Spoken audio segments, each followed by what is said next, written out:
Novels forever में खुशामदीद। Novel धड़कनों का अमीन, जिसकी राइटर हैं अना लियाज़, उसकी ये तीसरी और लास्ट एपिसोड है और ये बेचारा नावल एवं ही दरमियान में इतना लंबा हो गया, मैं रिकॉर्ड ही नहीं कर पाई इसको इतने दिनों से और आप लोगों को भी इतना ज़्यादा इंतज़ार करना पड़ा। कुछ नावल्स होते हैं जिनको बाद में फिर दिल ही नहीं करता। इसका माजी, किसी भी नावल का माजी मुझे इंतहाई बोरिंग लगता है, मैं कभी भी उनको स्टार्ट नहीं कर सकती, मेरे लिए बहुत मुश्किल होता है।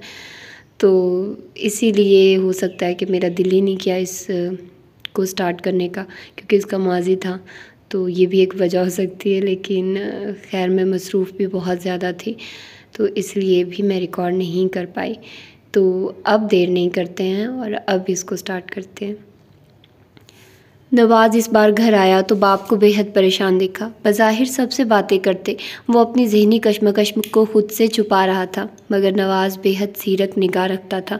रात में खाना खाकर वो बाप को लिए छत पर टहलने के इरादे से आया। क्या बात है अब्बा, मैं जब से शहर से आया हूँ आप बेहद परेशान लग रहे हैं, कोई मसला है, पैसे चाहिए या कोई और बात? चंद एक इधर उधर की बातें करने के बाद वो असल मौजू पर आया। अरे नहीं पुत्र, ऐसा कुछ नहीं, बस वैसे ही। मोहम्मद बख्श ने हत्तल मकदूर खुद को छुपाने की कोशिश की। नहीं अब्बा, कुछ तो है। क्या मलकों के साथ कोई बात हुई है? उसने हवा में तीर फेंका। बेटा, वो तेरी वकालत की डिग्री के बारे में जान गए हैं कि मुझे हवेली बुलाकर बहुत धमकियां लगा रहे थे। कल से अब तक उन्हें लग रहा था उनकी जान सूली पर टंगी है। आखिर कुछ सोचकर नवाज़ को अपना हमराज बनाया। तो क्या अब्बा, उनके डर से हम अपने मुस्तकबिल, अपनी खुशियों सबका गला घोंट दें? नवाज़ ने अफसोस से सर हिलाया। अरे नहीं पुत, मैं ये कब कह रहा हूँ, कोई सूरत हो सकती है इस मसले से निकलने की। हाँ, और वो ये है कि आप सब भी शहर शिफ्ट हो जाएं। बच्चों को तो मैं कुछ अरसे तक ले जाऊँगा। नाइल भी जवान हो रहा है, माशाल्लाह से 12वीं में पहुँच गया। अब उसका मुस्तकबिल बनने का वक्त आया है और ये लम्हे उसके लिए बहुत कीमती हैं। मैं चाहता हूँ कि बाकी बच्चों की तालीम भी अब शहर में ही पूरी हो। तो फिर आप सबको यहाँ रहकर क्या करना है? यहाँ से बेचे सब और वहीं चले, कम से कम वहाँ ऐसे खुदा तो नहीं होते। नवाज़ ने अपनी प्लानिंग बताई। पिछले साल ही उन्होंने नाइल और यमामा का निकाह किया था। हालांकि नवाज़ उसके हक़ में नहीं था, वो इन बचपन की मंगनियों और निकाह को ख़त्म करना चाहता था, मगर यहाँ उसकी चल नहीं सकी। मामला बेटी का था और नाइल हर तरह से एक अच्छा बच्चा था, पढ़ाई से मोहब्बत करने वाला, खामोश देबा और ज़िम्मेदार। नवाज़ को एक बेटी के बाप की हैसियत से सब खूबियाँ नाइल में नज़र आई, लिहाजा वो कोई एतराज़ नहीं कर सका। नाइल जितना खामोश तिबा था, यमामा उतनी ही बातूनी और लड़ने भड़ने वाली। सब ने यही सोचा कि मुख्तलिफ आते हैं, दोनों एक दूसरे के साथ अच्छी ज़िंदगी गुजारेंगे। कभी कभी एक जैसी आदतों वाले में ज़्यादा इख्तलाफ बढ़ते हैं। नाइल भी रजामंद था, अपनी नटखट सी ये कज़न उसे बहुत अजीज़ थी और अब तो रिश्ता बदलने की वजह से अजीज़ तर हो गई थी। नहीं बेटे, एकदम से ये सब कैसे छोड़कर निकल जाएं? और तुम्हारे ख्याल में ये मलिक हमें इतनी आसानी से यहाँ से निकलने देंगे? मोहम्मद बख्श ने हमेशा वाला राग अलापा। तो क्या हम सारी ज़िंदगी पढ़ लिख कर भी इनकी जूतियाँ चटखाते रहेंगे? वो नागवारी से बोला। कुछ सोचते हैं। मोहम्मद बख्श ने फ़िलहाल बेटे का गुस्सा ठंडा कर देखकर खामोश रहना मुनासिब समझा। नाइल अगले दिन दोपहर में घर पर मौजूद था। महक किसी सेमिनार में गई हुई थी। शम्स भी घर पर मौजूद नहीं थे। नाइल को सुकून से यमामा के साथ कुछ वक्त गुजारने का मौका मिल गया। जिस वक्त वो घर आया, यमामा लाउंज में बैठी चाय पी रही थी। टीवी पर कोई टॉक शो लगा हुआ था, मगर वो अपनी ही सोचों में मगन थी कि नाइल के आने की खबर नहीं हो सकी। वो कप हाथ में पकड़े किसी गहरी सोच में गुम थी जब उसके हाथ से कप पकड़ते हुए नाइल ने पीना शुरू कर दिया। वो इस अचानक हमले पर हड़बड़ाई। उफ, आप! नाइल को देखकर जान में जान आई। अकेले अकेले चाय से लुत्फ़अंदोज़ हुआ जा रहा है। वो मज़े से उसके कप से चाय पीने लगा। मैं और बना लेती हूँ, आप ये रहने दें। वो जल्दी से उठने लगी कि नाइल जो उसके साथ रख के सोफ़े पर बैठा था उसका हाथ पकड़कर बैठे रहने का इशारा किया। रहने दो, जो मज़ा इस चाय में है वो अलग से चाय पीने में कहाँ? उसकी बात पर यमामा का दिल ज़ोर से धड़का। आपका कुक अंदर मौजूद है। यमामा ने उसे यूं बेतकल्लुफ़ होने पर तनबीह की। मैं अब कुक से डरूंगा? नाइल ने बदमज़ा होकर उसे देखा, जो इस वक्त उसी के दिए गए कपड़ों में से एक ग्रीन और पिंक कॉम्बिनेशन का जदीद तराश खराश का सूट पहने, अपने कंधों से ज़रा सा नीचे आते बालों को पोनी में बांधे हमेशा की तरह नाइल को अपने दिल के करीब महसूस हुई। क्या पता किसी के ओहदे को चैलेंज नहीं करना चाहिए? यमामा ने नाइल के दबे हाथ में मौजूद अपने हाथ को हौले से छुड़ाना चाहा, मगर नाइल की मजबूत गिरफ्त ने उसे ये करने नहीं दिया। यकदम उसका हाथ थामे नाइल की गमगीन आवाज़ में पढ़ी जाने वाली नज़म यमामा के दिल के तारों को छू गई। नज़म पढ़ते उसकी निगाहें मुसलसल उसके चेहरे का अहाता किए हुए थी, जहाँ कभी वो पलकों की झालर गिराती, कभी उठाती उसे देख रही थी। यही सब मैं भी महसूस करती थी। उसके चुप होने पर यमामा की भीगी आवाज़ पर नाइल का दिल किया उसे खुद में छुपा ले। नाइल खड़ा हुआ और उसका हाथ थामे उसे भी खड़ा करके सीढ़ियों की जानिब रुख किया। तुमने मेरा बल्कि हमारा रूम देखा है अभी तक? नाइल ने सीढ़ियों की जानिब बढ़ते सवाल किया। यमामा मामूल की तरह उसके साथ खींचती चली जा रही थी। नहीं, आंसू पीती वो अपने लहजे को बर्दाश्त रखने की कोशिश कर रही थी। चलो दिखाऊं? यमामा को लिए अब वो अपने कमरे की जानिब बढ़ रहा था। सादा सा कमरा था। बेड की बजाय मैट्रेस कारपेट पर रख कर उसे बेड बनाया गया था। मैट्रेस के दोनों तरफ टेबल रखे हुए थे। उसके दाएं जानिब किताबों का बड़ा सा लकड़ी का खूबसूरत रैक बना हुआ था, जिसमें बेशुमार किताबें मौजूद थी। मैट्रेस के बिल्कुल सामने सोफ़ा कम बेड पड़ा हुआ था। बाएं जानिब ट्रेडमिल मौजूद थी। कमरा काफ़ी कुशादा था। एक जानिब से राहदारी सी बनाई गई थी, जिसके सामने आमने वार्डरोब थी और उसके सिरे पर वॉशरूम था। नाइल ने यमामा को काउच पर बैठने का इशारा किया। बेड क्यों नहीं रखा आपने? यमामा को बस बेड की कमी महसूस हो रही थी, बाकी सब तो बेहद नफीस था। बस वैसे ही मुझे यह सेटिंग बड़ी अनफॉर्मल सी लगती है। वो यमामा का ध्यान बटाने में कामयाब हो गया था। साइड टेबल्स पर एक शीशे का जार रखा हुआ था, जिसमें खुश्क मेवाजात थे। नाइल वो उठाकर यमामा के करीब सोफे पर बैठा। जार को खोलकर बड़े अदब से जार उसकी जानिब बढ़ाया। यमामा चेहरे पर मुस्कुराहट लिए उसे देख रही थी। आप अपने रूम में पहली बार आई हैं, थोड़ी सी खातिर करनी तो बनती है ना? शरीर से चमक आंखों में लिए वो यमामा को देख रहा था। यमामा ने हाथ बढ़ाकर जार में से मेवे लेने चाहे, जब नाइल ने जानबूझकर वो जार पीछे किया। यमामा ने लम्हा भर को हैरत से उसकी ये हरकत नोट की, फिर दोबारा हाथ बढ़ाकर लेने चाहे। उसने दोबारा वही हरकत की। अब की बार यमामा ने हाथ खींच लिया। अनरोमांटिक लड़की यूँ मुँह फुलाने के बजाय अच्छा होता कहती आप अपने हाथों से खिलाइए। नाइल की बात पर वो हौले से मुस्कुराई। मेरे हाथ सलामत है, अभी देने हैं तो दे, नहीं तो मैं जार तोड़ दूंगी अब, वो अपने मखसूस अखड़ अंदाज में बोली। मैं देखना चाहता था कि अब भी बचपन की तरह मार धाड़ वाली यमामा हो या कुछ बेहतरी है, मगर यहाँ मुस्तकबिल अब भी तारीख है, वो मायूसी से बोला। अब की बार शराफत से जार उसके सामने किया। यमामा ने कुछ झिझक के चंद मेवे निकाले। तो फिर किसी रोशन मुस्तकबिल करने वाले से शादी कर लेते, जो आपकी ज़िंदगी में ट्यूब लाइटें जला देती। मर्द को तो वैसे भी 4 की छूट है। यमामा मज़े से उस पर तंज करने लगी।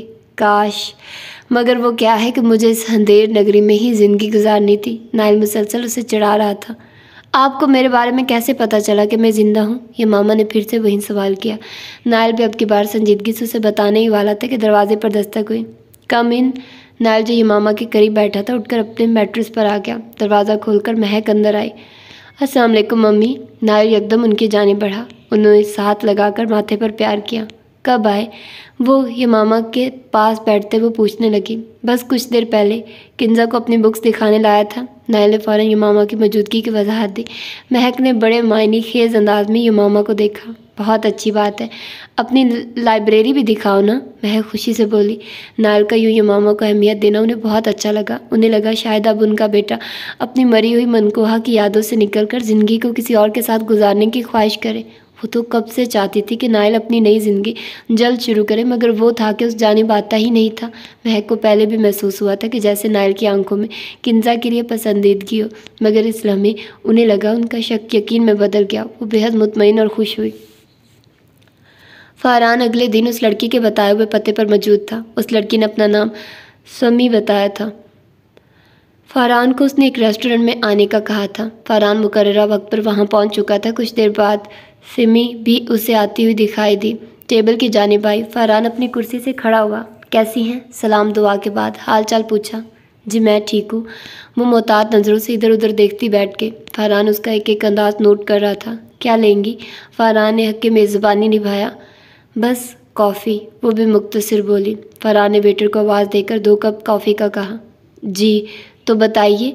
फ़रहान ने अब उसे इस राज से पर्दा हटाने का कहा जिस राज को जानने के लिए वो यहाँ आया था। वहाज और सरताज दोनों भाई और उनके बेटे, खासकर वकार का बहुत से प्राइवेट क्लिनिक्स के डॉक्टरों के साथ कॉन्टैक्ट है। फ़रहान गौर से उसे सुन रहा था। और इन डॉक्टरों की मदद से ये गरीब और नादार मरीजों को छोटी मोटी बीमारियों को भी लंबा चौड़ा करके बताते हैं, फिर ज़बरदस्ती उन्हें अपने हॉस्पिटल्स में रखकर ऑपरेशंस सजेस्ट करते हैं और इस ऑपरेशन के दौरान लोगों की किडनी निकाल लेते हैं और फिर महंगे दामों उन्हें बॉर्डर पार से आने वाले अमले और जासूसों की मदद से उन्हें मुख्तलिफ मुल्कों में बेचते हैं। सिमी का इंकशाफ फरहान को भौंकचा कर गया। मेरे पास तकरीबन 9 ऐसे मरीज़ हैं जिनका गुर्दा ये मनहूस लोग महंगे दामों बेचते हैं। वो सब गवाही देंगे। इसके अलावा कुछ फुटेज भी मौजूद है। वो इंकशाफ दर इंकशाफ किए जा रही थी। आपको कैसे मालूम हुआ ये सब? फरहान ने हैरत से निकलकर सवाल किया। आप आम खाइए, पेड़ न गिने। वो भी मज़े से बोली। मगर करते रहे तो कल को वो किसी भी वक्त हमारे हाथों से निकल सकते हैं। जितना घेरा तंग करेंगे उनके लिए निकलना उतना ही मुश्किल हो जाएगा। देखिए फरहान, मुझे इस सबसे कोई फ़ायदा नहीं मिलेगा सिवाय इसके कि मैं एक गद्दार को जेल भिजवाऊंगी। बस मुझे और कोई लालच नहीं। इससे पहले कि फरहान कुछ भी कहता, वेटर कॉफ़ी रख गया। कुछ देर दोनों खामोश ही रहे। मेरे पास वो फुटेज उस सीडी में है। सिमी ने एक पैकेट उसकी जानिब बढ़ाया जिसे फरहान ने फ़ौरन से पहले थाम लिया। उम्मीद करती हूँ ये सब आपके केस को और भी मजबूत बनाएगा, वो साफ गोई से बोली। इंशाल्लाह, फरहान ने भी सदके दिल से कहा। कुछ देर बातें करने के बाद वो दोनों अपने अपने रास्ते निकल पड़े। सिमी जैसे ही गाड़ी में बैठी उसके मोबाइल की बेल बजी। हेलो, फ़ोन कान से लगाया। काम हो गया? दूसरी जानिब से पूछा गया। हाँ हो गया, उसने तसल्ली दिलाई। ज़्यादा पूछगछ तो नहीं की? फिर सवाल। नहीं, मैंने इस अंदाज में बात को घुमाया कि वो ज़्यादा कुछ कह नहीं सका। गाड़ी स्टार्ट करते उसने बताया। गुड, मुझे तुम्हारी सलाहियतों पर पूरा यकीन है, इसीलिए तुम्हें इस काम के लिए चुना था। दूसरी जानिब से सताइशी कलमात सुनने को मिले। ओके, रात में मिलते हैं। अलविदाई कलमात अदा करके फ़ोन बंद कर दिया गया। वहाज को कुछ देर पहले ही खबर मिली थी कि उसका वो बंदा जो हीरवन और चर्च के अड्डों से वाकिफ़ था वो भी अगवा हो चुका है। मुझे लग रहा है फंदा मेरी गर्दन के करीब आने वाला है। उसके मैनेजर ने जिस लम्हे उसे इत्तला दी उसे लगा अब वो मरने के करीब ही है। यूँ अचानक बेटे का अगवा होना और फिर उसके एक एक करके उसके ख़ास बंदों का भी पुरस्रार तौर पर अगवा हो जाना, ये सब कड़ियाँ उसी बात से मिलती थी कि वो सब खुफिया एजेंसियों के हाथ लग चुके हैं। सर, ज़रूरी नहीं कि खुफिया एजेंसियों का काम हो सकता है आपके मुखालफिन में से किसी की हरकत हो। उसके मैनेजर ने उसे तसल्ली दिलाना चाहिए। नहीं, तुम जो भी कह लो, ये यकीनन एजेंसियों की हरकत है। उसे यकीन हो चला था। तुम किसी भी तरह मुझे इस मुल्क से बाहर निकलवा सकते हो। उस लम्हे बेबसी की तस्वीर बना हुआ था। सर, आप जानते कि ये नामुमकिनात में से है, उसने साफ जवाब दिया। अब तो उसके मैनेजर को भी अपनी फ़िक्र लाहक हो गई थी। तो मर जाऊँ क्या? वो चिल्लाया। सर, मैंने ये तो नहीं कहा। इंतज़ार करें, कोई सदबाब करते हैं। उसने झूठी तसल्ली दिलानी चाहिए। भाड़ में जाओ सारे, वो गुस्से से चिल्लाया। फ़ोन खड़ाक से बंद किया। अभी फ़ोन बंद किए ज़्यादा देर नहीं गुजरी थी कि फ़ोन की घंटी बजी। वो यही समझा कि उसके मैनेजर का होगा। झट से फ़ोन उठाया। कैसे हो वहाज? अजनबी आवाज़ और लबो लहजा। ठीक, तुम कौन? पहचानने की कोशिश की मगर नाकाम रहा। तुम्हारी मौत। दूसरी जानिब से मिलने वाले जवाब पर उसके रोंगटे खड़े हो गए। क्या मतलब? वो हकलाया। मौत का मतलब मौत। वैसे मुझे शहनशाह भी कहते हैं। दूसरी जानिब से मुस्कुराती आवाज़ में अपना तारुफ करवाया गया। तुम मेरे पीछे क्यों पड़े हो? मैंने तुम्हारा क्या बिगाड़ा है? वो खौफजदा आवाज़ में बोला। शहनशाह को कौन नहीं जानता था। बेताज बादशाह था और गुंडों में ऐसा गुंडा जो अगर एक बार किसी के पीछे पड़ जाए तो उसे मौत की आगोश में सुलाकर ही दम लेता था। अरे यार, घबराते क्यों हो? मेरे अब्बा कहा करते थे, मौत से डरते वो हैं जो ज़िंदगी को ही अपनी आखिरी आरामगाह मान लेते हैं, और ये वो लोग होते हैं जो ज़मीन पर इब्लीस के रूप में मौजूद होते हैं। और मौत से वो लोग नहीं डरते जिन्हें अल्लाह और उसकी रज़ा के अलावा हकीकत में किसी का डर नहीं होता। अब सोच लो तुम किन में हो। और जहाँ तक तुम्हारे पीछे पड़ने का सवाल है तो मेरे च्यूनटे, तूने मेरे बहुत से लोगों की ज़िंदगी को बिला वजह मौत की नींद सुला दिया, सिर्फ अपने ओहदे, रुतबे और अपनी जागीर और जगीरदारी को बचाने के लिए। अब मकाफात अमल तो होना ही है ना, तो बस खामोशी से इंतज़ार कर अपनी बारी का। उसे चमकारते हुए बोला। वहाज के माथे पर शदीद पसीना आ गया। तुम खुद एक गुनहगार, अल्लाह की बातें करते अच्छे नहीं लगते। वहाज अपनी घबराहट पर काबू पाकर उसका मजाक उड़ाने वाले लहजे में बोला। ज़बान को लगाम दे। शहनशाह ने कभी किसी बेगुनाह को नहीं मारा, बल्कि हर कसूरवार का सर कुचला। जितनी भी फरार की राहें इख्तियार करनी है कर ले, मगर याद रखना शहनशाह तुझे दुनिया के किसी भी कोने से ढूंढ निकालेगा। अभी बहुत से बेकसूरों का हिसाब निकलता है तेरी तरफ। बस चंद दिन आज़ादी की सांस ले ले, फिर तेरी गर्दन से पकड़ूंगा तुझे। गुस्से से पुनकारता शहनशाह वहाज को दम साधने पर मजबूर कर गया। खट से फ़ोन बंद होने की आवाज़ आई। हाज को लगा कोई भयानक ख्वाब ख़त्म हुआ है। रात में खाने से फारिग होकर नाइल और यमामा लॉन में वॉक करने के लिए बैरूनी हिस्से की जानिब बढ़े। महक ने बेहद मोहब्बत और सताइशी नज़रों से उसकी जानिब देखा। आपको नहीं लगता जब से ये लड़की आई है हमारा नाइल कुछ बदला बदला सा है? महक अपने से चंद इंच के फासले पर बैठे शम्स की जानिब देखकर बोली, जो बज़ाहिर टीवी देखने में मगन था, मगर महक की आंखों की ज़बान पड़ चुके थे। क्या मतलब? जानबूझकर अनजान बने। ओहो शम्स, अब इतने भी आप बच्चे नहीं कि मेरा मतलब ना समझे। भाई मुझे लगता है कि नाइल किंजा को पसंद करने लगा है। महक ने अब खुलकर अपने ख्यालात का इजहार किया। अरे नहीं, वो तो बस मेहमान होने के नाते उसे कंपनी दे रहा है। शम्स ने जानबूझकर बात को कोई और रंग दिया। अरे भाई, अगर वो उसके आने से बदल भी जाए तो क्या बुरा है, मेरी कब की ख्वाहिश पूरी हो जाएगी। महक शम्स की बात पर बनमजा हुई। कौन सी ख्वाहिश? वो फिर से अनजान बने, ये देखने के लिए कि महक का उन दोनों को यूँ साथ साथ देखना उन्हें रवायती माओं की तरह बुरा न लगे। भाई नाइल की शादी की, बस मैं ज़िंदगी में ही उसकी सब खुशियाँ देखना चाहती हूँ। मरते हुए ये इत्मीनान तो हो ना कि मेरे नाइल का मुझसे भी ज़्यादा ख्याल रखने वाली कोई मौजूद है।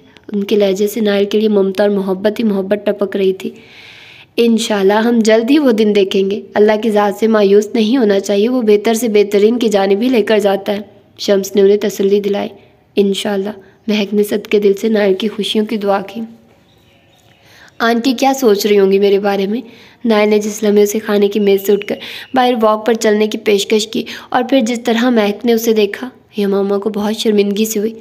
कुछ नहीं सोचती यार, बल्कि मम्मी बहुत खुश हो रही होंगी। नाइल ने उसे शर्मिंदगी से निकाला। वो क्यों? खुश किस बात पर? वो हैरान हुई। इसीलिए कि मम्मी बहुत अरसे से पीछे लगी थी कि कोई अच्छी सी लड़की देखकर शादी कर लूँ, मगर इस दिल का क्या करता जहाँ हर लम्हा तुम बसी थी। और तो और मैं जानता भी था कि तुम जिंदा हो, मगर तुम्हारे बेहतर मुस्तकबिल और ख़ुद को अपने पाँव पर खड़ा होने तक मैं तुम्हारी जिम्मेदारी नहीं ले सकता था। इसीलिए अब जब मुझे महसूस हुआ कि तुम वो सब बन गई हो जिसकी कभी तुम्हें ख्वाहिश थी और मैं तुम्हारी जिम्मेदारी उठाने के काबिल हो चुका हूँ, तो मैंने तुम्हें अपने पास बुला लिया। नाइल ने उसे मुफसल जवाब दिया। इसीलिए तुम परेशान न हो, मम्मी बहुत खुश होकर इस लम्हे तुम्हें देखा था और मैं जानबूझकर ये सब इसीलिए कर रहा हूँ ताकि मम्मी का तुम्हारे हवाले से रवैया जान सकूँ, ताकि जब उन्हें बताऊँगा जिस लड़की को आप ये सोच रही हैं कि मैंने अब पसंद किया, वो असल में बरसों से मेरे नाम हो चुकी है। नरम घास पर वॉक करते और पूरे चांद की रोशनी में उसे यूं ही महसूस हो रहा था जैसे कोई उस पर मुसलसल रहमतों और अनायतों की बरसात कर रहा हो। और अब मुझे यकीन हो गया कि मम्मी तुम्हें मेरी मनकूहा की हैसियत से आराम से कबूल कर लेंगी। नाइल ने एक नज़र साथ चलते वजूद पर डाली जो नाइल की बातों पर ब्लश कर रही थी। बस ये सरताज और वहाज वाला केस ख़त्म हो जाए, फिर मम्मी को सब हकीकत बतानी है। नाइल अब सामने देखते चल रहा था। आप जानते हैं ना कि मुझे उन लोगों के ख़िलाफ़ लड़कर उन्हें जेल की सलाखों के पीछे देखने की शदीद ख्वाहिश थी, मगर आपने अगवा करवा कर मारने वाला काम करके मुझे बिल्कुल ही मफलूज कर दिया है। नाइल के वहीं मौजू छेड़ने पर वो भी अपने दिल की बात कहने से न रह सकी। मेरी जान, तुम्हारा जितना काम था इस कहानी में तुमने किया। उनके गिर्द घेरा इतना तंग हो चुका है कि वो बचकर निकल ही नहीं सकते। और दूसरी बात, उन्हें सज़ा दिलवाने के लिए कहीं ज़्यादा मेरे लिए ये ज़रूरी था कि मैं तुम्हारी हिफाजत करता। तुमसे बढ़कर मुझे किसी से कोई बदला लेना नहीं था। तुम्हारी ये जीत कम नहीं कि सरताज को तुमने अंदर करवाया। अब रह गए उनके ख़ानदान के बाकी लोग, तो वो भी जल्द अंदर होंगे। नाइल के मोहब्बत भरे लहजे ने उसके शिकवे मिटा दिए। ये मामा, तुम मेरे लिए सब कुछ हो। ये सब जो मैं आज हूँ सिर्फ इस वजह से, और ये अज़म लेकर कि मुझे अपनी ये मामा को एक अधूरी और बुज़दिल ज़िंदगी नहीं देनी। मुझे ना सिर्फ उसे मजबूत बनाना है बल्कि उसके लिए एक मजबूत किला बनना है कि कोई वहाज और सरताज तुम्हें मैली आंख से ना देख सके। नाइल एकदम रुक कर ये मामा की जानिब मुड़ा, जो उसके चेहरे की जानिब देखने की हिम्मत नहीं कर सकी। जानती थी मोहब्बतों का जहां लिए वो उसे देख रहा है। अभी तो नाइल के होने को ही पूरी तरह महसूस नहीं कर पाई थी। उसकी मोहब्बतों की शिद्दतों को खुद में समोने की हिम्मत कहाँ से लाती। माजी के वो औराक आप कब पलटेंगे जिनमें मेरे ज़िंदा होने को आप जानते थे। ये मामा की बेसब्री बेजा ना थी। वो दास्तान यूँ खड़े खड़े सुनाने लगा, तो आज रात हम यहीं खड़े रह जाएंगे। मेरी भोली सी मम्मी कहीं ये ना समझे कि मैं तुम्हारी मोहब्बत में इतना गोडे गोडे डूब चुका हूँ कि अब सारी रात लॉन में खड़े होकर तुम्हारे लिए चिल्ले काट रहा हूँ। नाइल के यूँ पहलू तही करने पर ये मामा ने नाराज़ नज़रों से उसे देखा। अच्छा बाबा, खफा मत हो। कल मम्मी किसी सेमिनार के सिलसिले में शहर से बाहर जा रही हैं और परसों वापस आएंगे। कल की सारी रात तुम्हारे नाम। नाइल ने इस कदर बेसाख्तगी से कहा कि यमामा के गाल लाल हो गए। क्या फजूल बात है। यमामा ने तेज़ नज़रों से उसे देखा और फिर से कदम वॉक करने के लिए बढ़ा दिए थे। मतलब वाज़ेह था कि वो उसकी बात का असर ज़ाहिर करना चाहती है। भाई मैंने तो निहायत माकूल बात कही है, अब तुम इसे किसी फजूल ट्रैक की जानिब ले जाओ तो मेरा क्या कसूर। मेरा मतलब था कि सारी रात बातें करेंगे और मैं तुम्हें माजी की वो सब हकीकतें बताऊंगा जिनसे तुम नावाकिफ़ हो। मैं जानता हूँ तुम इतनी जलेबी की तरह सीधी नहीं कि तुम्हारे मिलते ही मैं अपनी ज़िंदगी को रोमांटिक मूवी बना डालूँ। तुम निकाह के होने के बाद भी मेरी शिद्दतों को ऐसे इग्नोर करती थी जैसे कि अब घुरियाँ डालकर कर रही हो। नाल की बातों पर वो मुस्कुराहट बड़ी मुश्किल से छुपा सकी। तुम्हें अमली रोमांस के ट्रैक तक लाने के लिए बड़े पापड़ बेलने पड़ेंगे। नायल की बेबाकियाँ शुरू हो चुकी थी। अच्छा फिर कल बात करेंगे। यमामा ने वहाँ से भागने के लिए पर तोले। सिलसिला यहीं से शुरू करेंगे ना? नायल ने बड़ी मासूमियत से जाती यमामा को पुकार कर कहा। बेहद मासूमाना सवाल है, मगर इसका जवाब बेहद जाबराना है, और वो ये कि नहीं। यमामा ने मुड़कर मुस्कुराते हुए उसे साफ जवाब देते हुए उसकी कैफियत का हर्ज उठाया। खैर अब तो यहीं हो, देखता हूँ कब तक हाथ नहीं आती। नायल ने बड़े अंदाज से गर्दन हिलाई। यमामा मुस्कुराहट उछालती अंदर के जानिब बढ़ गई। वकार ने जिस शख्स को समी के पीछे लगा रखा था वो चंद दिन से बड़ी खामोशी से उसका पीछा कर रहा था। इस वक्त भी वो अपनी गाड़ी को इस अंदाज में उसके घर के सामने रोक कर खड़ा था कि आने जाने वाले नोट न कर सके। वैसे भी अब ओबर और करीम की गाड़ियों को जगह जगह खड़े देखने की वजह से लोगों को इस कदर आदत हो चुकी है कि उसकी गाड़ी को वहाँ खड़े देखकर किसी ने नोटिस नहीं लिया। समी जो कुछ देर पहले ही अंदर गया था बाहर निकलकर अपनी गाड़ी में कहीं जाने का इरादा रखे हुए था। इससे पहले कि शराफत अपनी गाड़ी स्टार्ट करके उसके पीछे लगाता उसकी जाने वाली खिड़की बजी। उसने कोफत ज़दा अंदाज में गर्दन घुमाकर देखा तो एक खुश शक्ल नौजवान वहाँ मौजूद था। उसने बेजारी से शीशा नीचे किया। क्या है? अरे भाई इतने गुस्से में क्यों? मैंने पूछना था कि ये टैक्सी है या वैसे ही खड़े हो? उस अजनबी नौजवान के सवाल पर उसने तेवरी चढ़ाई। तुझे क्या तकलीफ़ है, टैक्सी हो या कुछ और? वो समी को फॉलो न करने का गुस्सा उस पर निकाल रहा था। अरे भाई मैं तो इसलिए पूछ रहा था कि अगर टैक्सी है तो मेहरबानी करके ज़रा मेन रोड तक छोड़ दो। वो मेरा बाइक खड़ा है, कुछ ख़राबी है। मेन रोड से किसी मैकेनिक को बुला लाऊंगा ताकि वो ठीक कर दे। और तुम जानते हो कि मेन रोड यहाँ से काफ़ी दूर है। काफ़ी देर से बाइक घसीट कर ला रहा हूँ, अब हिम्मत नहीं। वो सामने वाले घर के चौकीदार को बाइक की रखवाली के लिए कहा है, तब तक वो ध्यान करेगा। प्लीज़ देखो किसी ज़रूरतमंद। अच्छा बकवास कम करो, आओ बैठो। इससे पहले कि वो तरले वास्तव पर आता शराफत को मजबूरन उसे गाड़ी में बिठाना पड़ा। वो नौजवान शुक्रिया कहकर जल्दी से बैठ गया। न जाने अब समी कहाँ होगा। शराफत अपनी ही सोच पर झुंझलाया। भाई कहाँ रहते हो? नौजवान ने फिर से बेतकल्लुफ़ होना चाहा। अपने काम से काम रखो। शराफत फिर से तलखी से बोला। अरे यार तुम कौन सा लड़की हो जो बताते हुए गुस्से खा रहे हो? उस लड़के ने शराफत की बात को मजाक में उड़ाया। शराफत ने एक कड़ी निगाह उस पर डाली। एन रोड आने ही वाली थी जब उस लड़के ने कोई शीशी अपनी जेब से निकाल कर स्प्रे किया। ये क्या कर रहे हो? शराफत में मशकूक नज़रों से उस शीशी से स्प्रे करते देखकर कहा। यार अजीब सी बदबू आ रही थी तुम्हारी गाड़ी में, ये मेरा परफ्यूम है, सोचा स्प्रे कर दूँ। उस नौजवान की पूरी बात भी वो सुन नहीं सका था कि आहिस्ता आहिस्ता उसका दिमाग बंद होने लगा। नायल ने बहुत एहतियात से स्टीयरिंग को थामकर गाड़ी को एक जानिब ले जाकर रोका। एक हाथ से स्टीयरिंग थाम कर रखा था और एक हाथ से शराफत को। गाड़ी रोकते ही उसकी सीट पीछे गिराकर उसे पिछली वाली सीट की जानिब धकेला और मोहतात नज़रों से इधर उधर देखते ड्राइविंग सीट संभाली। ड्राइविंग सीट पर बैठते ही समी को कॉल मिलाई। हेलो, हाँ मैंने काबू कर लिया है, तुम भी अड्डे पर पहुंचो और मैं इसे भी वहीं पहुंचा रहा हूँ। नायल ने गाड़ी स्टार्ट करते समी को हिदायत दी। हाँ यार मुझे पूरा यकीन है ये वकार का ही बंदा है, फिक्र मत करो, इसका मोबाइल अब मेरी तहवील में है। जितनी देर इससे बातें कर रहा था उसका लहजा रिकॉर्ड कर लिया। अब इसी लहजे में बात करके वकार को पागल करूँगा। बड़े मज़े से अपनी कार्रवाई बताकर हंसा। बॉस आप तो फिर आप है। फ़ोन के दूसरी जाने मौजूद समी ने उसे सराहा। शुक्रिया। अच्छी तरह इसको की सेवा करना की नखियों से पीछे देखा जहाँ शराफत बेहोश था और 2 घंटों से पहले वो होश में आने वाला भी नहीं था। अगले दिन शाम में महक की फ़्लाइट थी। तुम परेशान मत हो ना, इंशाल्लाह मैं कल शाम में आऊँगी। बहुत अहम मीटिंग ना होती तो तुम्हारे अकेले रहने की वजह से मैं कैंसिल कर देती। महक जाने के लिए तैयार खड़ी थी। ये मामा से मिलते हुए मोहब्बत से कहने लगी। मम्मी मैं और बाबा काफ़ी शरीफ मर्दों में शुमार होते हैं। नायल माँ की बात सुनकर खुद को कोई शगुफ़ा छोड़ने से रोक ना सका।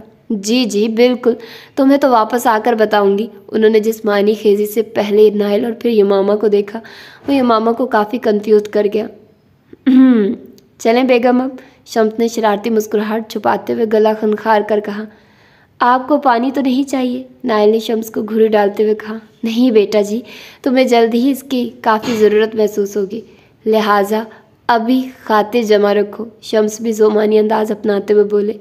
ये आप दोनों क्या कोड्स वर्ड्स में बातें कर रहे हैं? महक ने मशकूक नज़रों से दोनों को देखा। इन दोनों ने जब महक से कोई बात छुपानी होती यूं ही ज़ोमानी जुमलों का तबादला करते। अब तो महक को काफ़ी हद तक उनकी हरकतों की समझ आ जाती थी। अरे कुछ नहीं, तुम चलो। उन्होंने फ़ौरन बात बदली और महक को लिए गाड़ी की जानिब बढ़े। नायल घर पर ही रुका जबकि शम्स महक को एयरपोर्ट ड्रॉप करने जा रहे थे। आप दोनों एकदम मुझे आंटी के सामने शर्मिंदा कर देते हैं। उनके जाते ही मामा ने नायल को सरजनिश की। तुम क्यों शर्मिंदा होती हो? मोहब्बत और शादी कौन सा जुर्म है? नायल ने उसकी बात को हवा में उड़ाया। मामा एक खफ की भरी नज़र उस पर डालती अंदर की जानिब बढ़ गए। रात में खाना खाकर नायल ने उससे कॉफ़ी की फरमाइश की। कॉफ़ी लेकर मेरे रूम में आ जाना। डाइनिंग टेबल से उसे उठता देखकर नायल ने कहा। मामा को यूं बेधड़क शम्स के सामने उसका यूं कहना शर्मसार कर गया। कच्चा चबाने वाली नज़र उस पर डालकर वो किचन में चली गई जबकि शम्स शरारती नज़रों से नायल की जानिब देख रहे थे। नायल उनकी नज़रों से बाखूबी वाकिफ था। किचन में जाते ही मामा से नज़र मोड़कर अब शम्स की शरारती मुस्कुराहट को देखा तो उसके अपने चेहरे पर मुस्कुराहट बिखरी। आप क्यों मुझे इतनी मोहब्बत भरी नज़रों से देख रहे हैं? मेरी शक्ल हरगिज़ मम्मी से नहीं मिलती। क्या आप यूँ मोहब्बत लौटाती नज़रों से मुझे देखकर मम्मी को याद करें?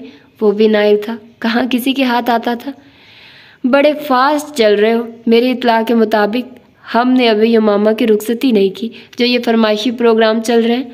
उन्होंने जैसे उसकी तवज्जो असल बात की जानिब दिलाई। मैं उससे चंद बातें करना चाहता हूँ, आप पता नहीं कहाँ की बातें कर रहे हैं।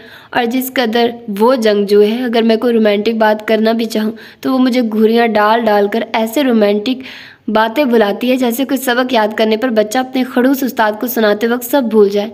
बस उस्ताद की घुरियाँ याद रहती हैं। वो बेचारगी से अपने हालात शम्स से शेयर कर रहा था जिस पर वो खुलकर हंसे। आप हंस रहे हैं? ये नहीं हुआ कि बेटे को कोई गुर सिखाएं कि कैसे बदकी हुई बीवी को काबू करना है। वो शम्स को हंसते देखकर अफसोस से सर हिलाकर बोला। हद्दे अदब, वो बहू है मेरी, खबरदार जो उसे किसी जानवर से मिलाया। लड़की है या घोड़ी? ऐसी फजूल तशबीहात दोगे तो अगले 100 साल तक वो तुम्हारे जैसे भोंडे रोमांस से इम्प्रेस नहीं होगी। उसकी बदकी हुई कहने पर शम्स ने उसकी ठीक ठाक क्लास ली। तौबा करे, 100 साल कौन जीता है तेरे जुल्फ के सहर होने तक? आपने तो इस शहर वाली बात कर दी। नायल बदमज़ा हुआ। तो इंसानों की तरह रोमांस करो। शम्स ने उसे पते की बात बताई। मैं इंसानों की तरह करूं या जानवरों की तरह, मसला यह है कि वो हरगिज़ इम्प्रेस नहीं होती। नायल ने एक और मसला रखा। अब इतने बड़े घोड़े होकर भी ये सब मैं तुम्हें बताऊं तो तुफ है तुम्हारी जवानी पर। शम्स उसके दुखड़ों से मुतासिर नहीं हो रहे थे। खाना ख़त्म करते ही उन्होंने नैपकिन से मुँह साफ किया और अपने सामने बैठे अपने खोबरू बेटे को देखा। ब्लू फुल स्लीव्स की शर्ट और आरामदेह ट्राउज़र पहने, आंखों में खूबसूरत सी चमक लिए, हल्की सी बढ़ी हुई शेव के साथ उसके तीखे नकूश किसी भी लड़की का दिल पिघला देने की सलाहियत रखते थे। अब मुझे घोड़ा कौन कह रहा है? उसने खशमगी नज़रों से शम्स को देखा। घोड़ी के साथ घोड़ा ही जचता है, खोता नहीं। शम्स उसका मज़ीद दिल जलाकर कुर्सी घसीट कर उठ खड़े हुए। Good luck. उठते हुए उसका कंधा थपका। उनके लहजे में छुपी मोहब्बत ने उसे अंदर तक सरशार किया। अपने कमरे की जानिब जाते हुए भी वो मुड़कर उसे थम्स अप का इशारा करके गया।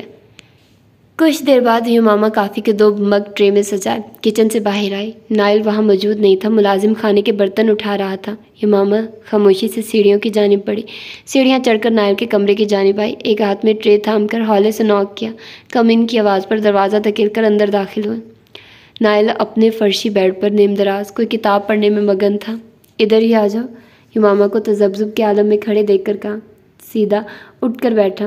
मामा ने झुककर ट्रे रखी और उसके मुकाबिल बैठ गई। नायल ने कॉफ़ी का कप पकड़कर पहला सिप लिया। डिलीशियस, बेख्तियार तारीफ की। मामा हौले से मुस्कुराई।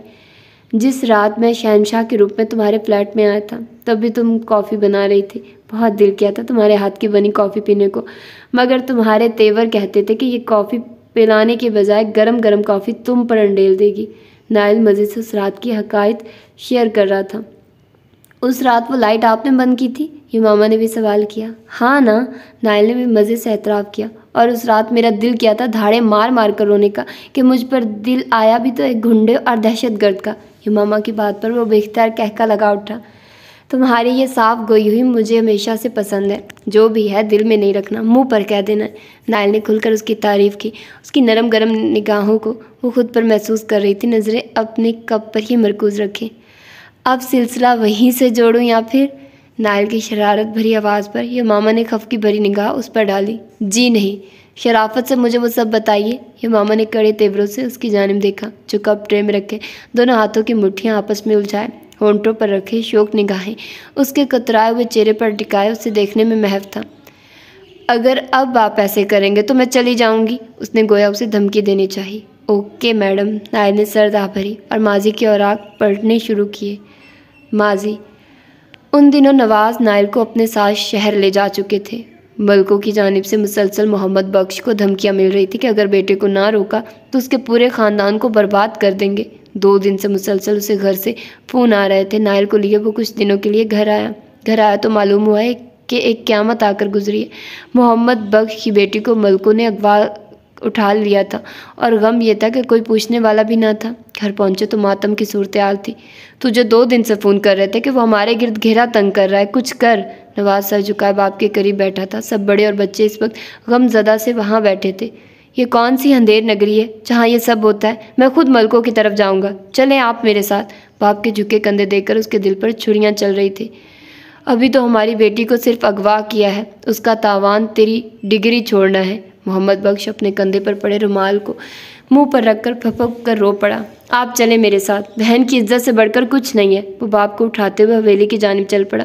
कुछ देर बाद ही वो मलकों के सामने मौजूद था। बाप फ़कीरों की तरह उनके पैरों में बैठा था। नवाज का दिल कट गया, वो खड़ा ही रहा।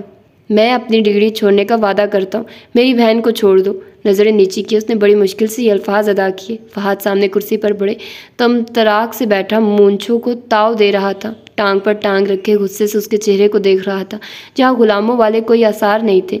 ना बेबसी झलक रही थी और ना ही उनके जाहो जलाल से खौफ खाती परछाइयाँ थी। पहले गिड़गड़ा मेरे हमारे सामने। फहाद की आंखों से इस लम्हे चिंगारियाँ निकल रही थी। नवाज ने नज़र उठाकर एक नज़र उसे देखा। बहन उनकी तावील में ना होती तो मुंह तोड़ कर रख देता ऐसे फिरौनों का। हाथ जोड़। अब की बार सरताज धाड़ा। उसने एक स्पाट नज़र उन दोनों भाइयों पर डाली। में कान की अंदाज में हाथ जोड़े। मेरी बहन को छोड़ दो। बेतासुर लहजे में अपना मुद्दा फिर से बयान किया। उसके अमल पर दोनों के चेहरों पर फातहाना मुस्कुराहट बिखरी। जाओ लेकर आओ इसकी बहन को, और याद रख ये सिर्फ ट्रेलर था। हमारी बात से मुनहरिफ होने पर अगर हमें मालूम हुआ कि तू अपनी ज़िद पर डटा है, तब तेरी बहन क्या ख़ानदान की इज्जत की गारंटी हम नहीं देंगे। तेरे बाप ने हमारे यहाँ बहुत काम किया है, सिर्फ उसी की लाज रखी, वरना तेरी औकात नहीं थी कि हम तेरी बहन को वैसे ही वापस करते जैसे उठवाया था। सफाक लहजे में कहे गए जाने वाले बातों ने नवाज के फिशारे खून को बढ़ा दिया। दिल तो किया अपनी बहन के बारे में बोले जाने वाले इन नाजेबा अल्फाज पर सामने मौजूद शख्स का खून कर दे, मगर अभी जोश से काम लेने का वक्त नहीं था। ज़ेबा के खैर आफियत से वापस आते ही सबने सुख का सांस लिया। सबका इरादा यही था कि जल्द से जल्द उसकी शादी करवा दी जाए। सब पुरसकून थे सिवाय नवाज के। उसका बरसों का ख्वाब अधूरा रह गया था। वो बेहद खामोश रहने लगा था। काफ़ी दिनों से वह शहर भी नहीं जा रहा था। नायल को उसने वापस भेज दिया था, मगर खुद वो भी गांव में ही था। इन्हीं दिनों एक बेहतर रिश्ता देखकर मोहम्मद बख्श ने ज़ेबा की शादी जल्द से जल्द करने का सोचा। शाम में ही लड़के वाले रिश्ता पक्का करके गए थे। पूरे घर में खुशी की लहर दौड़ गई। रात में नवाज ज़ेबा के पास आया, उसे मुबारकबाद देने और पूछने कि उसे किस किस चीज़ की ज़रूरत है, ताकि उसके जहेज़ में हर वो चीज़ हो जिसकी वो ख्वाहिश रखे हुए है। उसकी बहन ने उसके नाकर्दा गुनाह की सज़ा काटी थी। वो उसे अब और भी अजीज़ हो गई थी। खुश है मेरी बहन? ज़ेबा के सर पर हाथ फेरते हुए वो उसके करीबी मसहरी पर बैठ गया। ज़ेबा ने सर झुका दिया। नवाज को महसूस हुआ वो कुछ गमगीन सी है। क्या बात है, तुम खुश नहीं इस रिश्ते पर? नवाज ने आखिर पूछा। नहीं भा, ऐसी बात नहीं। आपने सिर्फ मेरी वजह से वकालत छोड़ दी है ना? वो भराए लहजे में बोली। नवाज खामोशी रहा। भा, आप अपने ख्वाब पूरे करें, मेरी फिक्र छोड़ दें। मुझ जैसी कमज़ोर लड़कियों को किसी की बहन नहीं होना चाहिए। भाइयों को अपने ख्वाब तावान की सूरत भरने पड़ते हैं। वो बिलक बिलक कर रो पड़ी। नवाज ने खुद पर जब्त करते उसे अपने साथ लगा लिया। अरे पागल, ऐसे नहीं कहते, बस अल्लाह तुम्हें खुश रखे। वो जब्त की इंतहा पर था। बड़ी मुश्किल से आंसू पर बंद बांधा। भा, आप या मामा को मेरी जैसी बुज़दिल बेटी और बहन मत बनने देना। ऐसी मजबूत बनाना कि वो अपने दुश्मनों का खुद मुंह तोड़े, उसका बाप और भाई उसकी औरत होने के सबब खुद को कमज़ोर तसव्वुर न करे। आप मुझसे वादा करें, आप या मामा को बेहद मजबूत औरत बनाएंगे।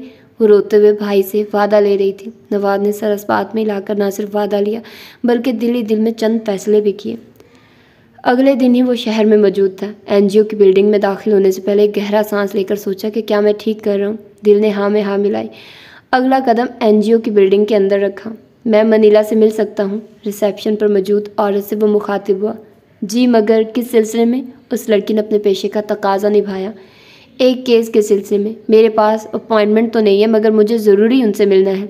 वो मल्तिजाना अंदाज अपनाए हुए था। आप कुछ देर इधर वेट करें, मैं मैम को बताती हूँ। नवाज को बगौर देखते उसने सामने मौजूद सोफ़ों की जानिब इशारा किया और साथ ही फ़ोन का रिसीवर उठा लिया। आपका नाम सर? दूसरी जानिब इत्तला पहुँचाते उसने यकदम नवाज को मुखातिब किया। नवाज नाम है। नवाज ने चौंकते हुए कहा। मैम, नवाज नाम का कोई शख्स है, वो किसी केस के सिलसिले में आया है। सर हिलाते हुए वो दूसरी जानिब की बात सुनने लगे। सर, आप जा सकते हैं। ये दाएं हाथ पर बने कॉरिडोर के सिरे पर मैम का ऑफिस है। उस लड़की ने पेशा वराना अंदाज में रिसीवर रखते हुए नवाज को मुखातिब किया।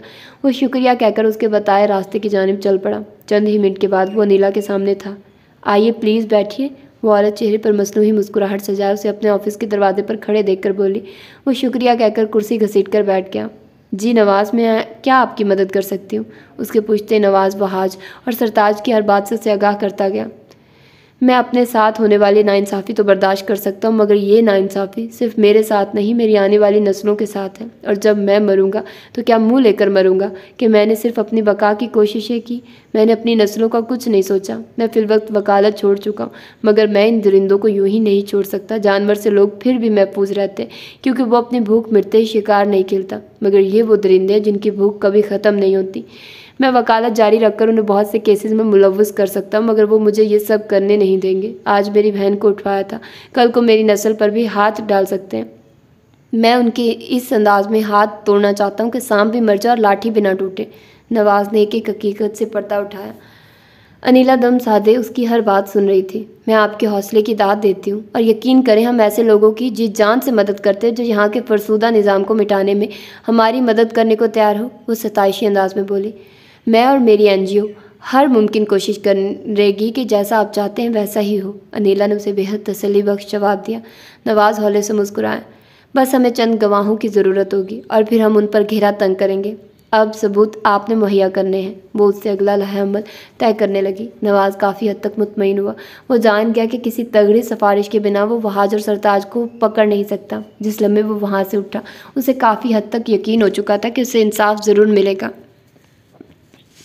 फ़ोन की घंटी पर वो यकदम चौंका। चंद ही लम्हों में मुलाजिम फ़ोन का सेट पकड़े उसके सामने हाजिर थे। खाना खाकर अभी वो फारिग हुआ था। अखबार पकड़े दिन भर की खबरों पर नज़र दौड़ा रहा था। किसका फ़ोन है? फ़ोन थामने से पहले उसने सवालिया नज़रों से पास खड़े मुलाजिम से पूछा। सरकार, रशीद का फ़ोन है। उसने अजरत में फ़ोन का रिसीवर थामा। हेलो, हाँ रशीद। सरकार, ये बंदा हारने वालों में से नहीं, अभी एक मशहूर एनजीओ के दफ्तर से बाहर निकल आया है। चेहरा रोशन है, लगता है हमारे खिलाफ कोई कार्रवाई करवाने वाला है। रशीद वो बंदा था जिसे वहाज ने नवाज के पीछे लगाया था। न जाने क्यों उसके अंदाज देखकर वहाज को शक गुजरा था कि नवाज सुकून से बैठने वाला नहीं, इसीलिए अपना एक ख़ास बंदा उसने नवाज के पीछे लगा रखा था। मुझे उम्मीद थी कि यह निचला नहीं बैठेगा, कोई ना कोई गुल खिलाएगा। मूंछों को ताव देते वो सामने यूँ देख रहा था जैसे नवाज मौजूद हो। आंखों से चिंगारियाँ फूट रही थी। जी साहब, मुझे भी यही लगता है क्योंकि अब उसका रुख अपने एक एडवोकेट दोस्त की जानिब है। रशीद मुसलसल उसकी निगरानी कर रहा था। वाह भाई, अभी ये जानता नहीं कि किन पर हाथ डाले हुए हैं। इसका सारा ख़ानदान नेस्तो नमूद ना कर दिया तो मेरा नाम भी वहाज नहीं। वो मज़ीद फुनकार कर बोला। खटाक से फ़ोन रख दिया। रात तक नवाज घर वापस आया था। 2 दिन बाद ही बहन को माइयों बिठाया जाना था। वापसी पर आते हुए वो नाइल को अपने साथ ले आया था। नाइल के आते ये मामा इधर उधर छुपती फिरती थी। रात तक उसकी हिम्मत जवाब दे गई तो वो अपनी दोस्त शमा के घर चली गई। 3 घर छोड़कर शमा का घर था। वो लोग बचपन से एक दूसरे को ना सिर्फ जानते थे बल्कि एक दूसरों के घरों में बेहद आना जाना था। वो अक्सर शमा के घर रात रहने आ जाती थी। आज क्या हुआ तुझे? वो उसका फूला चेहरा देखकर वो कुछ कुछ जान गई थी। ये नायल को देखो, पता नहीं क्या हो गया, जब आते हैं बस मुझे घूरे ही जाते हैं, शदीद उलझन होती है मुझे। वो 12 साल की थी, जवानी की दहलीज पर कदम रख चुकी थी। अपने निकाह के हवाले से इतना जानती थी कि कुछ सालों बाद नायल की दुल्हन बन जाएगी। ये सब बातें ही उसे बहुत अजीब लगती थी और उस पर नायल की नज़रें जो हम वक्त उसका घेरा किए रखती। मोहब्बत लफ्ज़ से तो वो आशना नहीं थी, मगर ये सब उसे उलझन में ज़रूर मुब्तला कर देता। वो नटखट सी थी, गो कि अपनी उम्र के बच्चों की निस्बत ज़्यादा ज़हीन और समझदार थी, इसीलिए नायल के बदलते तेवर उसे कश्मकश में मुब्तला कर देते। अरे पागल, नायल भाई की दुल्हन जो बनोगी, इसीलिए अब वो तुम्हें नहीं देखेंगे तो क्या पराई लड़कियों को देखेंगे। शमा उससे 2 साल बड़ी थी और बड़े होने का रोब भी झाड़ती थी। उस लम्हे भी जैसे बड़ी पते की बात की। हाँ तो अभी थोड़ी दुल्हन बन गई हूँ जो घूरे जाते हैं। मुझे तो लगता है वो इस सब से खुश नहीं, तभी तो अजीब ही तरह देखते हैं। हालांकि वो मुझे इतने अच्छे लगते थे, मगर जब से ये निकाह हुआ है ना, वो तो बदल ही गए हैं। बस जहाँ जाती हूँ उनकी नज़रें पीछे पीछे होती हैं। वो झुंझला रही थी, मगर नहीं जानती थी कि ये उसकी बेपनाह मोहब्बत थी। बड़े होने के नाते वो उन सब जज्बात से वाकिफ़ था। बस जब तक वो यहाँ है मैं अपने घर ज़्यादा नहीं जाऊँगी, वो रूठेपन से बोली। अरे पागल, पुप्पो की शादी में नहीं जाएगी क्या? शमा ने जैसे उसकी अकल पर मातम किया। जाऊँगी, मगर टाइम के टाइम, या जब नायल घर नहीं होंगे। वो अपना फैसला सुना चुकी थी। शमा सर पकड़ कर रह गई, जानती थी जो कहा है वहीं करेगी। नायल छोटे दादा मोहम्मद बख्श के भाई के घर मौजूद था। यहाँ सबसे ज़्यादा उसकी वलीद के साथ दोस्ती थी, बचपन से बेहतरीन दोस्त था। ये मामा के बारे में सब फीलिंग्स वो हमेशा वलीद के साथ शेयर करता था। आज भी बैग उठाए वलीद के घर मौजूद था। वलीद उसे रात के इस पहर बैग समेत देखकर हैरान रह गया। किधर के इरादे हैं? वलीद के कमरे में वो दोनों वलीद की चारपाई पर आमने सामने मौजूद थे। यार मैं आज तेरी तरफ रुक कर कल वापस चला जाऊँगा और अब शादी वाले दिन ही आऊँगा। नज़रें नीचे किए वो वलीद को अपना इरादा बताने लगा। क्या क्या पागल है ये तू? ये क्या बात हुई? कुछ हुआ है? वलीद उसकी रग रग से वाकिफ़ था। यार मैं क्या करूँ, कि मामा को देखकर नज़रें काबू में नहीं रहती और अब वो मेरी नज़रों को खुद पर महसूस करके गुस्सा करती है। अभी भी बरकत चाचा के घर चली गई है, इसीलिए मैंने सोचा कि टाइम के टाइम शादी में आऊँगा और बस। वो बेबसी से बोला। यार वो भी छोटी है, इस रिश्ते और ताल्लुक़ को नहीं समझती, ना तेरी मोहब्बत से सही से वाकिफ़ है, तो यूँ खुद को अजियत मत दे। वलीद ने उसे समझाया। नहीं यार, बस अब इरादा कर लिया कि जब तक वो बड़ी नहीं हो जाती मैं उसके सामने नहीं आऊँगा। वो हठीले लहजे में बोला। तेरा कुछ नहीं हो सकता, वलीद ने नफ़ी में सर हिलाया। कहता है तो अभी चला जाऊँ यहाँ से? वलीद के मुसलसल उसे देखने पर वो सर उठाकर गुस्से से बोला। अब ये मामा तुझे नज़र नहीं आ रही तो उसका गुस्सा मुझ पर तो मत निकाल। वो उसे छेड़ने वाले अंदाज में बोला। न चाहते हुए भी नायल के चेहरे पर मुस्कुराहट लहराई। इस लम्हे उसका सारा ख़ानदान वहाँ जमा है। फहाज अपने ख़ास मुलाजमों के लिए बाड़े की जानिब आया। जी सरकार। वो कुल 7 आदमी हाथ बांधे खड़े थे। बस तुम में से 2 खामोशी और होशियारी से उसके घर के पास मिट्टी के कंस्तर रखो और चाहो तो घर के चारों जानिब मिट्टी का तेल गिरा दो। मंजूर? इसके घर के पिछले हिस्से में जो जगह खाली है वहाँ से ऊपर छत पर चढ़कर वहाँ भी मिट्टी का अच्छा खासा तेल गिरा दो। रात के इस अंधेरे में ये काम बहुत होशियारी से होना चाहिए। इस वक्त सब अपने अपने कमरों में सो रहे होंगे। तुम लोगों ने नहायत होशियारी और तेज़ी से ये सब करना है। और फिर वो सब लकड़ी जो उसके घर के पिछले शादी की देगे बनाने के लिए रखी है, उसे मिट्टी का तेल और आग लगाकर सहन में फेंक दो। सुबह तक उसका सारा ख़ानदान भस्म हो चुका हो। मिट्टी का तेल गिराते ही चारों जानिब आग के शोले फेंको। अब बाकी का काम कैसे करना है तुम सब बेहतर जानते हो। इसके घर का एक फ़र्द भी जिंदा ना बचे। फहाज के दिल में इंतकाम था, शदीद इंतकाम। सरकार फिक्र ही ना करें, सुबह तक उनमें से कोई जिंदा नहीं बचेगा। उनमें से एक शैतानी मुस्कुराहट लबों पर सजाए बोला। शाबाश।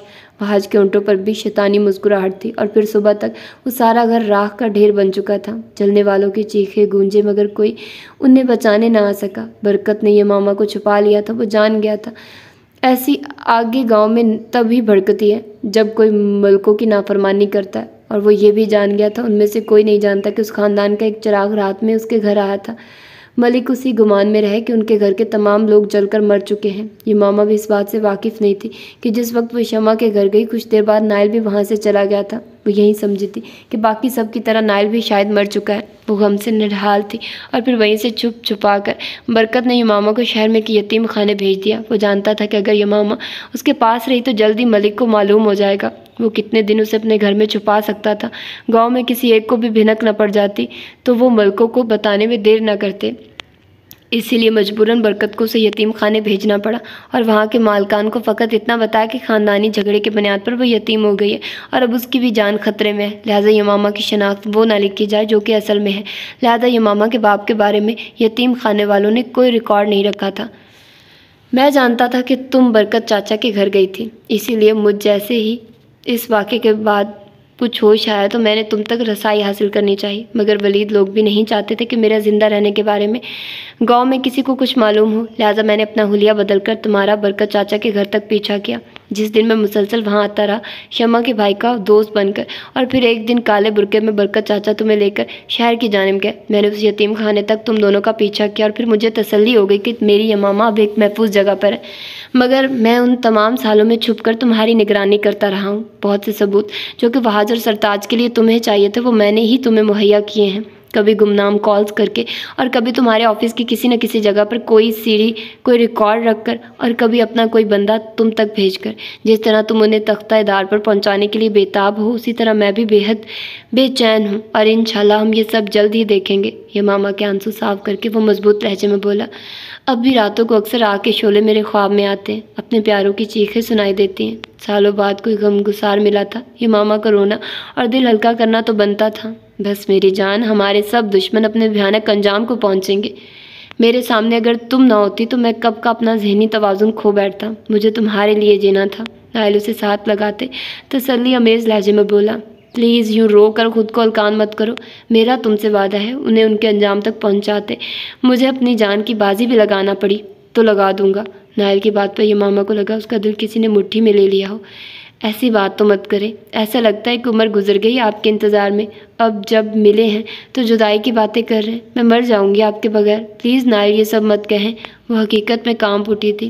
नाइल का बाजू जो उसके गिर्द था उस पर गिरफ्त मजबूत किए वो जैसे नाइल को अब कभी खुद से जुदा नहीं करना चाहती थी। उसके खो जाने का डर उसे जैसे हिला कर रख गया था। यमामा के लम्ह से ही नाइल को उसकी अपने लिए बेपनाह मोहब्बत का अंदाज़ा हो रहा था। कहीं नहीं जाऊंगा, प्लीज़ रोना बंद करो। नाइल को उसके आंसू बेचैन कर रहे थे। वो अब तक यमामा को इतना मजबूत देख चुका था कि उसका यूं बिखरना उसे तड़पा गया था। उसके आंसू एक तवातुर से बहते नाइल की शर्ट में जज्ब हो रहे थे। यमामा को खुद में भींचे वो उसे तहफ़्फ़ुज़ का एहसास बख्श रहा था। नाइल ने अपने लब उसके घने बालों वाले सर पर रखे। प्लीज़ यार, आज के बाद मैं तुम्हारी आंखों में आंसू न देखूं। नाइल उसे तनबीह कर रहा था। यमामा आंसुओं पर बंद बांधने की कोशिश करते सर हिला गई। That's like my brave girl. Nile के चेहरे पर हल्की सी मुस्कुराहट बिखरी। उसका सर कंधे से उठाते उसका चेहरा अपने सामने किया जहाँ रोने से लाली बिखरी थी। तुम तब छोटी थी इसीलिए उन सब बातों का इल्म नहीं था, मगर बड़ा होने के नाते मैं सब बातों को जानता था। यमामा ने नज़रें उठाकर उसकी जानिब देखा। उनके घर में रवाज था कि बड़ों के मसले छोटों को नहीं बताए जाते थे। इसीलिए अपना घर जल जाने के बाद वो सिर्फ ये जानती थी कि किसी दुश्मनी की आड़ में मलकों ने उसके घर वालों को ये सज़ा दी थी। मगर ये सब क्यों किया था उसकी वजह आज नाइल से मालूम हुई थी। अब तुम्हें वैसी ही मजबूत यमामा बनना है जैसे चाचू तुम्हें देखना चाहते थे। नाइल ने उसे हिम्मत दिलाई। आप मेरे साथ हैं ना, तो मैं वैसी ही बन जाऊंगी।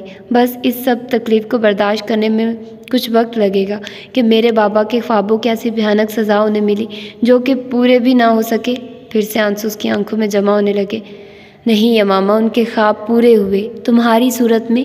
नाइल ने उसकी सभी पेशानी पर मोहब्बत भरे लब रखते हुए उसे तसल्ली दिलाई। यमामा ने बामुश्किल आंसू को बाहर आने से रोका। वो अपने सामने बैठे शख्स को कोई तकलीफ़ नहीं देना चाहती थी जो दुनिया में अब उसका वाहिद सहारा था। बस मुझसे वादा करो, ये सब जानने के बाद तुम टूट कर नहीं बिखरोगी, बल्कि ख़ुद को और भी मजबूत बनाओ कि हम मिलकर उनका मुकाबला करें। मुझे तुम्हारे साथ की ज़रूरत है, तुम्हारे हौसले और हिम्मत की ज़रूरत है, वरना मैं हार जाऊँगा। नाइल ने उसे बहुत कुछ बावर करवाया। मैं हर लम्हा आपका हौसला बनूंगी। यमामा ने गोया उसे यकीन दिलाया। Thank you. बस ऐसी ही यमामा चाहिए, दूसरों को रुलाने वाली, खुद रोने वाली नहीं। नाइल ने उसकी नम आंखों में झांकते मोहब्बत भरे लहजे में कहा। यमामा की मुस्कुराहट ने गोया उसकी सारी परेशानी पल में ज़ाहिल कर दी। अगला पूरा दिन गुजर चुका था मगर शराफत का कहीं अता पता नहीं था।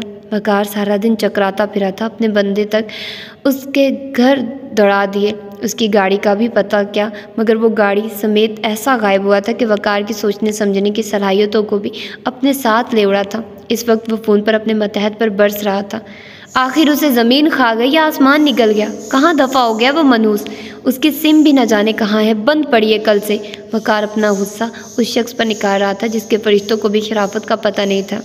साहब जी, इर्द गिर्द लोगों से भी पूछ लिया है, कल सुबह के बाद उन्होंने शराफत को अपने फ्लैट में आते नहीं देखा, और न जाते सारा फ्लैट छान मारा है, लेकिन कोई सिरा हाथ नहीं आ रहा।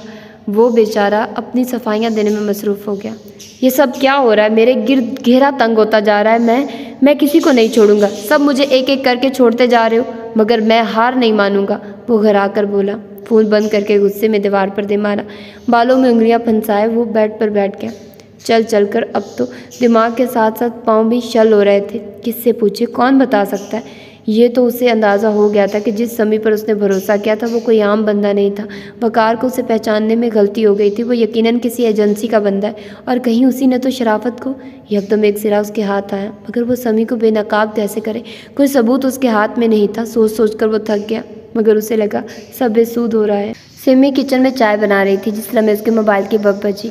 मोबाइल उठाकर देखा तो फरहान का मैसेज था। वो हैरान हुई, इनबॉक्स खोला।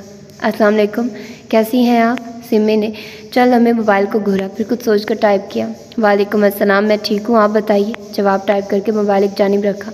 चाय पक चुकी थी, कप में अंडेली। इतनी देर में दोबारा मैसेज की बप बजी। फ़ोन उठाकर मैसेज चेक करने ही लगी थी कि फ़ोन ही आ गया। कप उठाकर मोबाइल भी उठाया, यस का बटन दबाकर कान से लगाया। हेलो, ये तो पूछ ही चुका हूँ कि आप कैसी हैं, लिहाजा मतलब की बात करूँगा। वो भी कोई लगी लिपटी रखे बगैर मतलब की बात पर आया। जी बताइए। सिमी भी कोई तासुर दिए बिना बोली। मैं शाम में आपसे मिलना चाहता हूँ, कहीं बैठकर बस दोस्तों की तरह बातचीत करने का ख्वाहिशमंद हूँ। सिमी को उससे इतनी जल्दी ऐसी कोई बात करने की उम्मीद नहीं थी। चलो मैं आपको अपना शेड्यूल चेक करके बताती हूँ। दिमाग को तेज़ी से दौड़ाया। नायल से पूछे बगैर तो कोई कदम नहीं उठा सकती थी। ठीक है, मैं आपके जवाब का मुंतज़िर रहूँगा। मुतबस्सिम लहजे में जवाब आया। शुक्रिया, अल्लाह हाफिज़। सिमी ने कॉल काटने में पहल की। फरहान की कॉल बंद करते उसने नायल का नंबर मिलाया। नायल, एक इशू हो गया है। दूसरी जानिब सुकून ही सुकून था।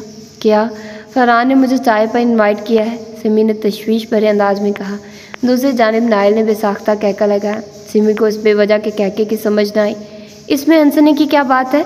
उसकी आवाज़ में नाराज़गी की झलक थी। यार, बंदा बहुत फास्ट चल रहा है। नायल के शरारत अमेज़ लहजे पर वो भी मुस्कुराए बगैर न रह सकी। अब सिमी के साथ बंदा भी तो ऐसा फास्ट ही जचेगा ना। तुम्हारी तरह कोई मजनू तो नहीं जो लैला के होते भी वक्त आने का राग अलापता रहे। सिमी ने भी उस पर चोट की। नायल खुल कर हंसा।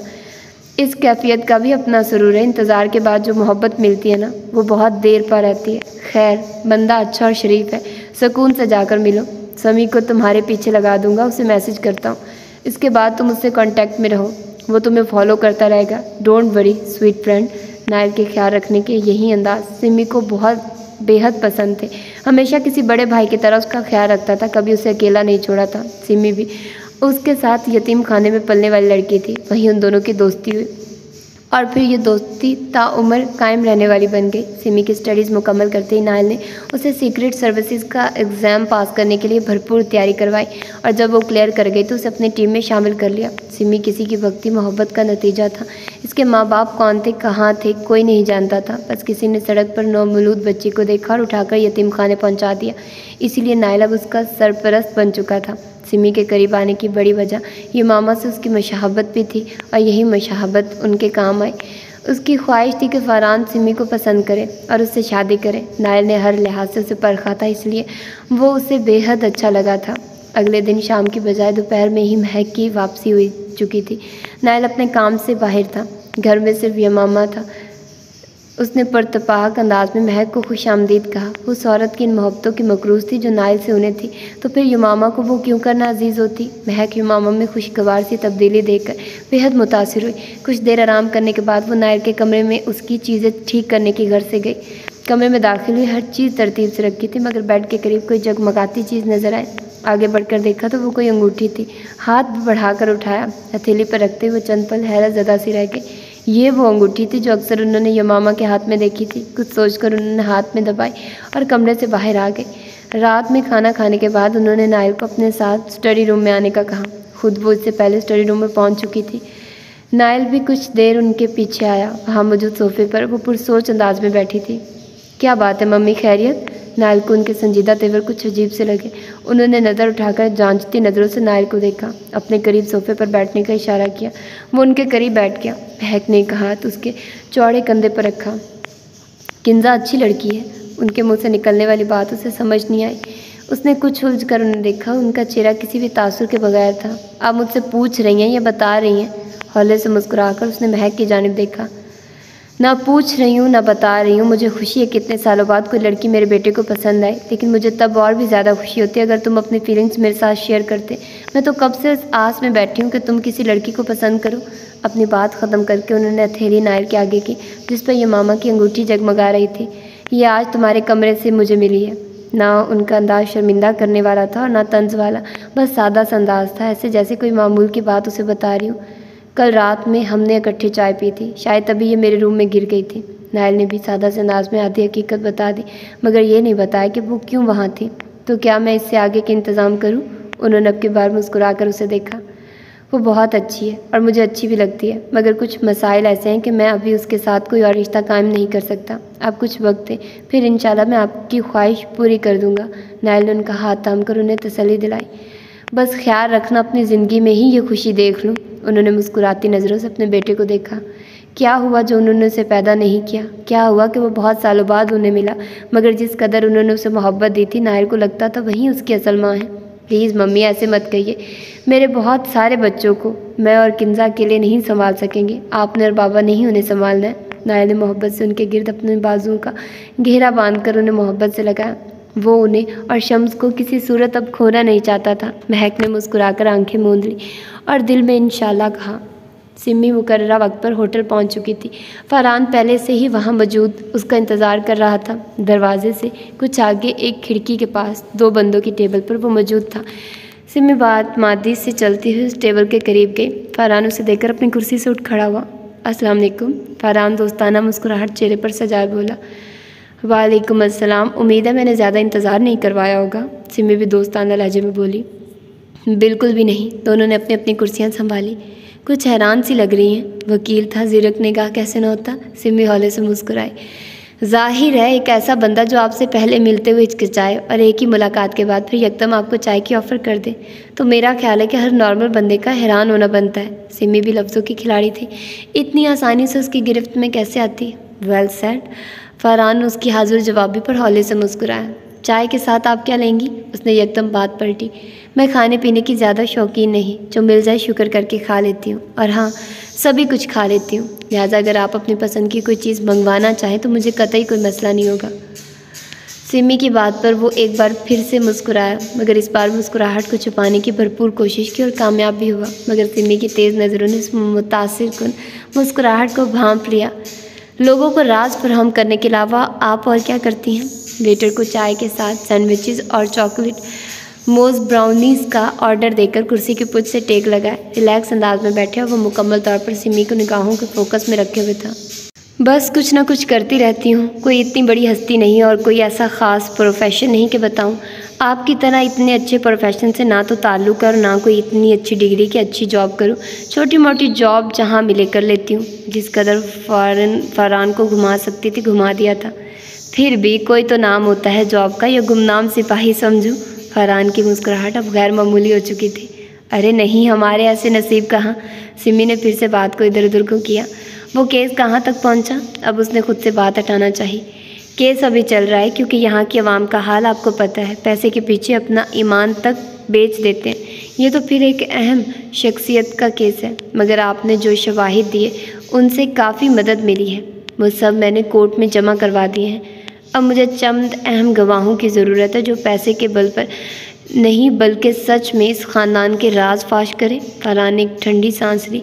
वेटर के आते ही दोनों खामोश हो गए, चाय सर्व करके और चीज़ें रख कर। जैसे ही वेटर गया, फरहान ने एक हाथ से सिमी को सब लेने का इशारा किया।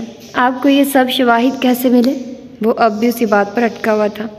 जब अल्लाह मदद कर रहा हो तो ये नहीं पूछते कि मददगार को मदद का ख्याल कैसे आए। ये तो अल्लाह का हुक्म था जो मेरे ज़रिए अमल में आया। मैं खुद नहीं जानती ये सब कौन कैसे और कब दे गया। बस आपकी सूरत में ऐसे दरिंदों को बेनकाब करने का ख्याल ज़हन में आया और मैं पहुंच गई। सिमी किसी तौर इस मौजू पर नहीं आ रही थी, जबकि फरहान का शव यकीन में बदल रहा था। यकीनन वो सीक्रेट एजेंट की ही कारकुन थी। फरहान ने फिर उसे इसरार नहीं किया। दोनों इधर उधर की बातें करते रहे। कुछ देर बाद ही दोनों वापसी के रास्ते पर थे।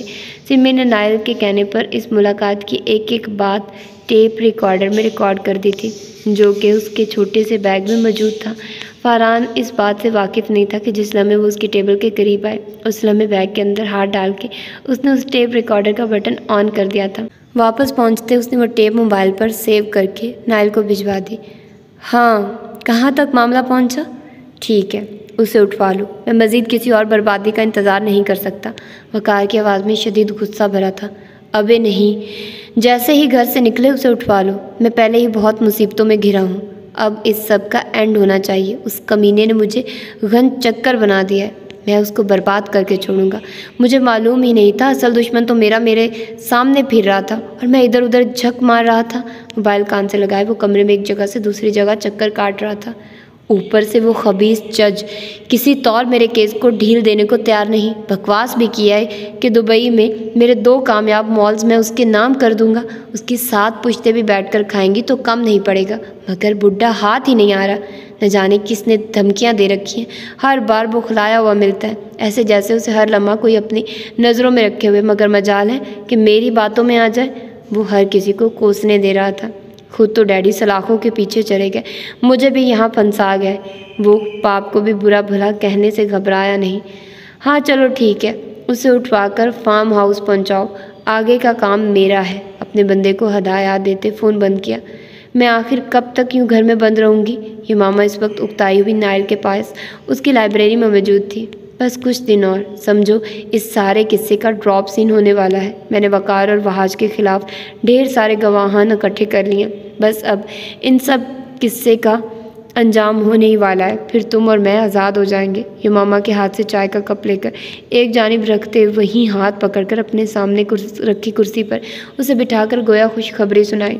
आप क्या जॉब करते हैं? नायल के तवक्को के बरखिलाफ उसकी बातों पर खुश होने के बजाय ये मामा उसे खोजती नज़रों से देखने लगे। बस लोगों की हिफाजत करने की और बुराई को जड़ से ख़त्म करने की कोशिशों में मसरूफ़ रहता हूँ। नायल ने बात घुमाई। आपके इतने सारे रूप, कभी किसी की आवाज़ बदल लेनी, कभी किसी की, ये सब कोई आम इंसान नहीं करता। ये सब तो मैंने एजेंसियों। नायल ने उसकी बात मुकम्मल होने से पहले उसके मुंह पर हाथ रख दिया। मामा की आंखें हैरत की जाति के बायस खुल गई।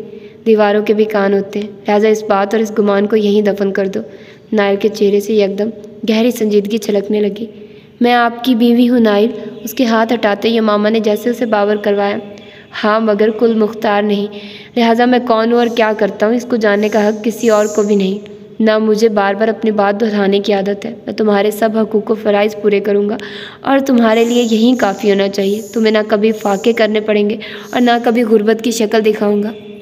बस, और इस सब के बाद कुछ और कहने और पूछने की गुंजाइश कभी नहीं होनी चाहिए। ये सब मैं तुम्हें पहली और आखिरी बार बता रहा हूँ। इसके बाद इस सब को कभी नहीं दोहराऊँगा। मैं तुम्हारे सामने सिर्फ तुम्हारा नायल हूँ और इससे आगे पीछे क्या हूँ और क्यों हूँ इस सब को जानने की तुम्हें ज़रूरत नहीं है। बस इतना जान लो, अल्लाह और उसके रसूल की हदायत को जानता हूँ, लिहाजा किसी भी गलत काम में इन्वॉल्व नहीं हूँ। बहुत अच्छा नहीं, बहरहाल अच्छा इंसान और मुसलमान बनने की कोशिश करता हूँ और इस सब में कोई गैर कानूनी या इंसानियत सोच काम नहीं करता। तुम समझदार हो, मुझे उम्मीद है आइंदा इस सब को दोहराने की ज़रूरत महसूस नहीं होगी। मामा की आंखों में आंखें डाले वो जो कुछ समझाना चाह रहा था, ये मामा को वो बहुत अच्छी तरह समझ आ चुका था। इस तमाम अरसे में ये मामा ने उसे पहली बार इस कदर संजीदा देखा था और ये संजीदगी गुस्से से बालातर थी, मगर ये मामा की रीढ़ की हड्डी सनसना गई थी। नायल के हाथ में दबे उसके हाथ पर नायल की गिरफ्त बेहद मजबूत थी और ये मजबूती उसे बहुत कुछ कह रही थी। जी, मामा ने नज़रें झुकाकर फ़कत इतना ही कहा, क्योंकि उसे इतना ही कहना था। इससे आगे की गुंजाइश नायल ने बिल्कुल नहीं छोड़ी थी। इस सब किस्से के इख्तिताम के लिए मुझे तुम्हारी मदद की ज़रूरत पड़ेगी और समझो तुम्हारी वही मदद आखिरी कील साबित होगी, जिसके बाद वकार, वहाज और सरताज के ताबूत दफन होने को तैयार हो जाएंगे। ये मामा ने उसी खामोशी से सर हिलाया जो अब कदरे झुका हुआ था। नायल ने उसकी खामोशी महसूस कर ली थी। ये मामा, इसमें बुरा मनाने वाली कोई बात नहीं होनी चाहिए। नायल ने उसके हाथ को हौले से झटका देकर गोया उससे चेहरा ऊपर करने का इशारा किया।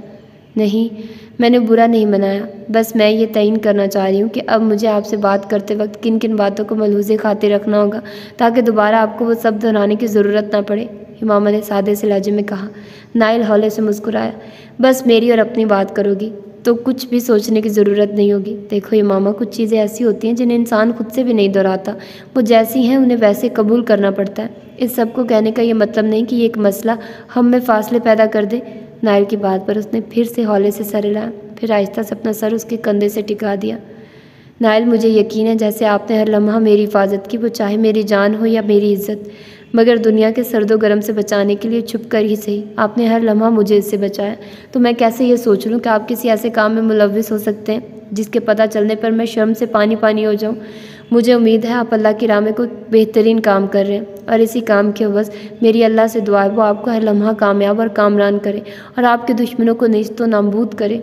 युमामा इन सब ढकी छुपी बातों से बहुत कुछ जान गई थी और ये इत्मीनान उसके अंदर तक सरायत कर गया कि उसका नाइल इस वतन और उसके सच्चे लोगों के लिए काम कर रहा है। नाइल ने आहिस्ता से उसके गिर्द अपने बाजुओं का घेरा बांधा। वो जानता था युमामा बहुत सी अनकही बातों में भी वो सब समझ जाएगी जो नाइल उसे समझाना चाहता है। न जाने वो दोनों कब तक यूं एक दूसरे में गुम बैठे रहते अगर नाइल का मोबाइल न बज उठता। युमामा सरस से पीछे होते आंखों के गोशों पर ठहरने वाले मोतियों को पूरों से चुनने लगी। नाइल ने फ़ौरन मोबाइल उठाया। हेलो। दूसरी जानिब से न जाने क्या कहा गया कि नाइल तेज़ी से खड़ा हुआ। क्या कह रहे हो? अच्छा तुम वहीं रहो, मैं आ रहा हूँ। नाइल ने उजलत में मोबाइल बंद किया। कुछ काम है, थोड़ी देर तक आता हूँ। युमामा की सवालिया नज़रों की जानिब देखते कहा, फिर झुककर उसकी आंखों की नमी महसूस की। अपना ख्याल रखना। पीछे हटते उसे मोहब्बत भरी हदायत करना नहीं भूला। उसके करीब से होता लाइब्रेरी से बाहर चला गया मगर अपना एहसास युमामा के पास ही छोड़ गया। उसकी बंद आंखें आहिस्ता आहिस्ता खुल रही थी। वो इस कदर मजबूत असाब का मालिक था कि वो दवाई जिसके बेहोश होने पर लोगों कहीं घंटों बाद होश में आते उसके मजबूत असाब की वजह से वो फ़कत 4 घंटों में ही होश में आ चुका था। बंदी बंदी आंखों को अपनी पूरी तरह खोलते उसने इर्द गिर्द देखा। वो कुर्सी पर बैठा था, पाँव कुर्सी की टांगों के साथ और हाथ उसकी पुश्त पर ले जाकर बांधे गए थे। चंद मिनट वो हाथों को दाएं बाएं हिलाता रहा मगर बेसूद। वो निहत्ता होकर भी इतना निहत्ता नहीं था जितना उसको अगवा करने वाले ने समझ रखा था। उसकी घड़ी पर बआसानी उसकी जगह की ट्रेसिंग हो सकती थी जहां वो मौजूद था और उसका बॉस कोई आम शख्स नहीं, नामी ग्रामी शहनशाह उर्फ नाइल था। समी को अगवा करने वाले ने अपनी शामत को आवाज़ दे दी थी और उसे अगवा करने वाला कोई और नहीं वकार था। अभी वो अपने दिमाग के घोड़े दौड़ा ही रहा था कि दरवाज़ा ज़ोरदार ठोकर से खोला गया। वकार गज़बनाक चेहरे समेत अंदर आ चुका था। मुझे पागल समझा था तुमने? दरवाज़ा वापस इतने ही ज़ोरदार तरीके से बंद करके वो घर आया। समी खामोश था। अब उसे खामोश ही रहना था क्योंकि इस जगह जहाँ वो बैठा था ना वो किसी का भाई था, ना किसी का बेटा और ना ही दोस्त। वो सिर्फ अपने मुल्क का मुहाफिज था और ऐसी सूरत हाल में मुल्क के मुहाफिज अपना तन मन धन सब इस धरती पर वार देते मगर इस धरती पर आंच नहीं आने देते। तुम समझते थे कि मैं जान नहीं पाऊंगा कभी और तुम्हारे हाथों कठपुतली बनता रहूँगा। वो चीख रहा था, चिल्ला रहा था, गुस्से से पागल हो रहा था। और झूठों साजिशों और मुल्क दुश्मन नासुर के पास बेनकाब होने के बाद सिवाय गुस्सा और चीख चिल्लाकर सच को दबाने के सिवा कुछ नहीं होता। वकार भी इस लम्हे वहीं कर रहा था और मुहाफिज खामोश था। अब भौंकोगे या नहीं? तुम एजेंसी के पालतू कुत्ते मुझे वकार मलिक को जेल भिजवाने की गलत फहमी में मुब्तला थे। अब की बार उसके बाल मुट्ठी में जकड़े वो झुंझला रहा था। समी ने एक हसीली नज़र उस पर डालने के सिवा अब भी कुछ नहीं कहा था। वकार उसकी खामोशी पर और भी तैश में आ गया। घुमाकर एक उल्टे हाथ की चपेट इतने ज़ोर से उसके मुंह पर मारी कि उसका होंठ फट गया मगर वो कुर्सी समेत टस से मस ना हुआ। इससे पहले कि वो मज़ीद मारता एकदम खिड़की पर ठक ठक की आवाज़ गूंजी। वकार चौकन्ना हुआ। समी इस आवाज़ पर मुस्कुराए बगैर नहीं रह सका। एक बार फिर ठक ठक की आवाज़ गूंजी। अबे कौन है? वो गुस्से में फिर से चिल्लाया। क्योंकि खिड़की मकफल थी उसका कोई बंदा ऐसी जुर्रत नहीं कर सकता था। एकदम खामोशी छा गई। वकार फिर से समी की जानिब मुड़ा। शायद हवा थी, वो यही समझा मगर वो जानता नहीं था ये हवा नहीं तूफान की आम थी।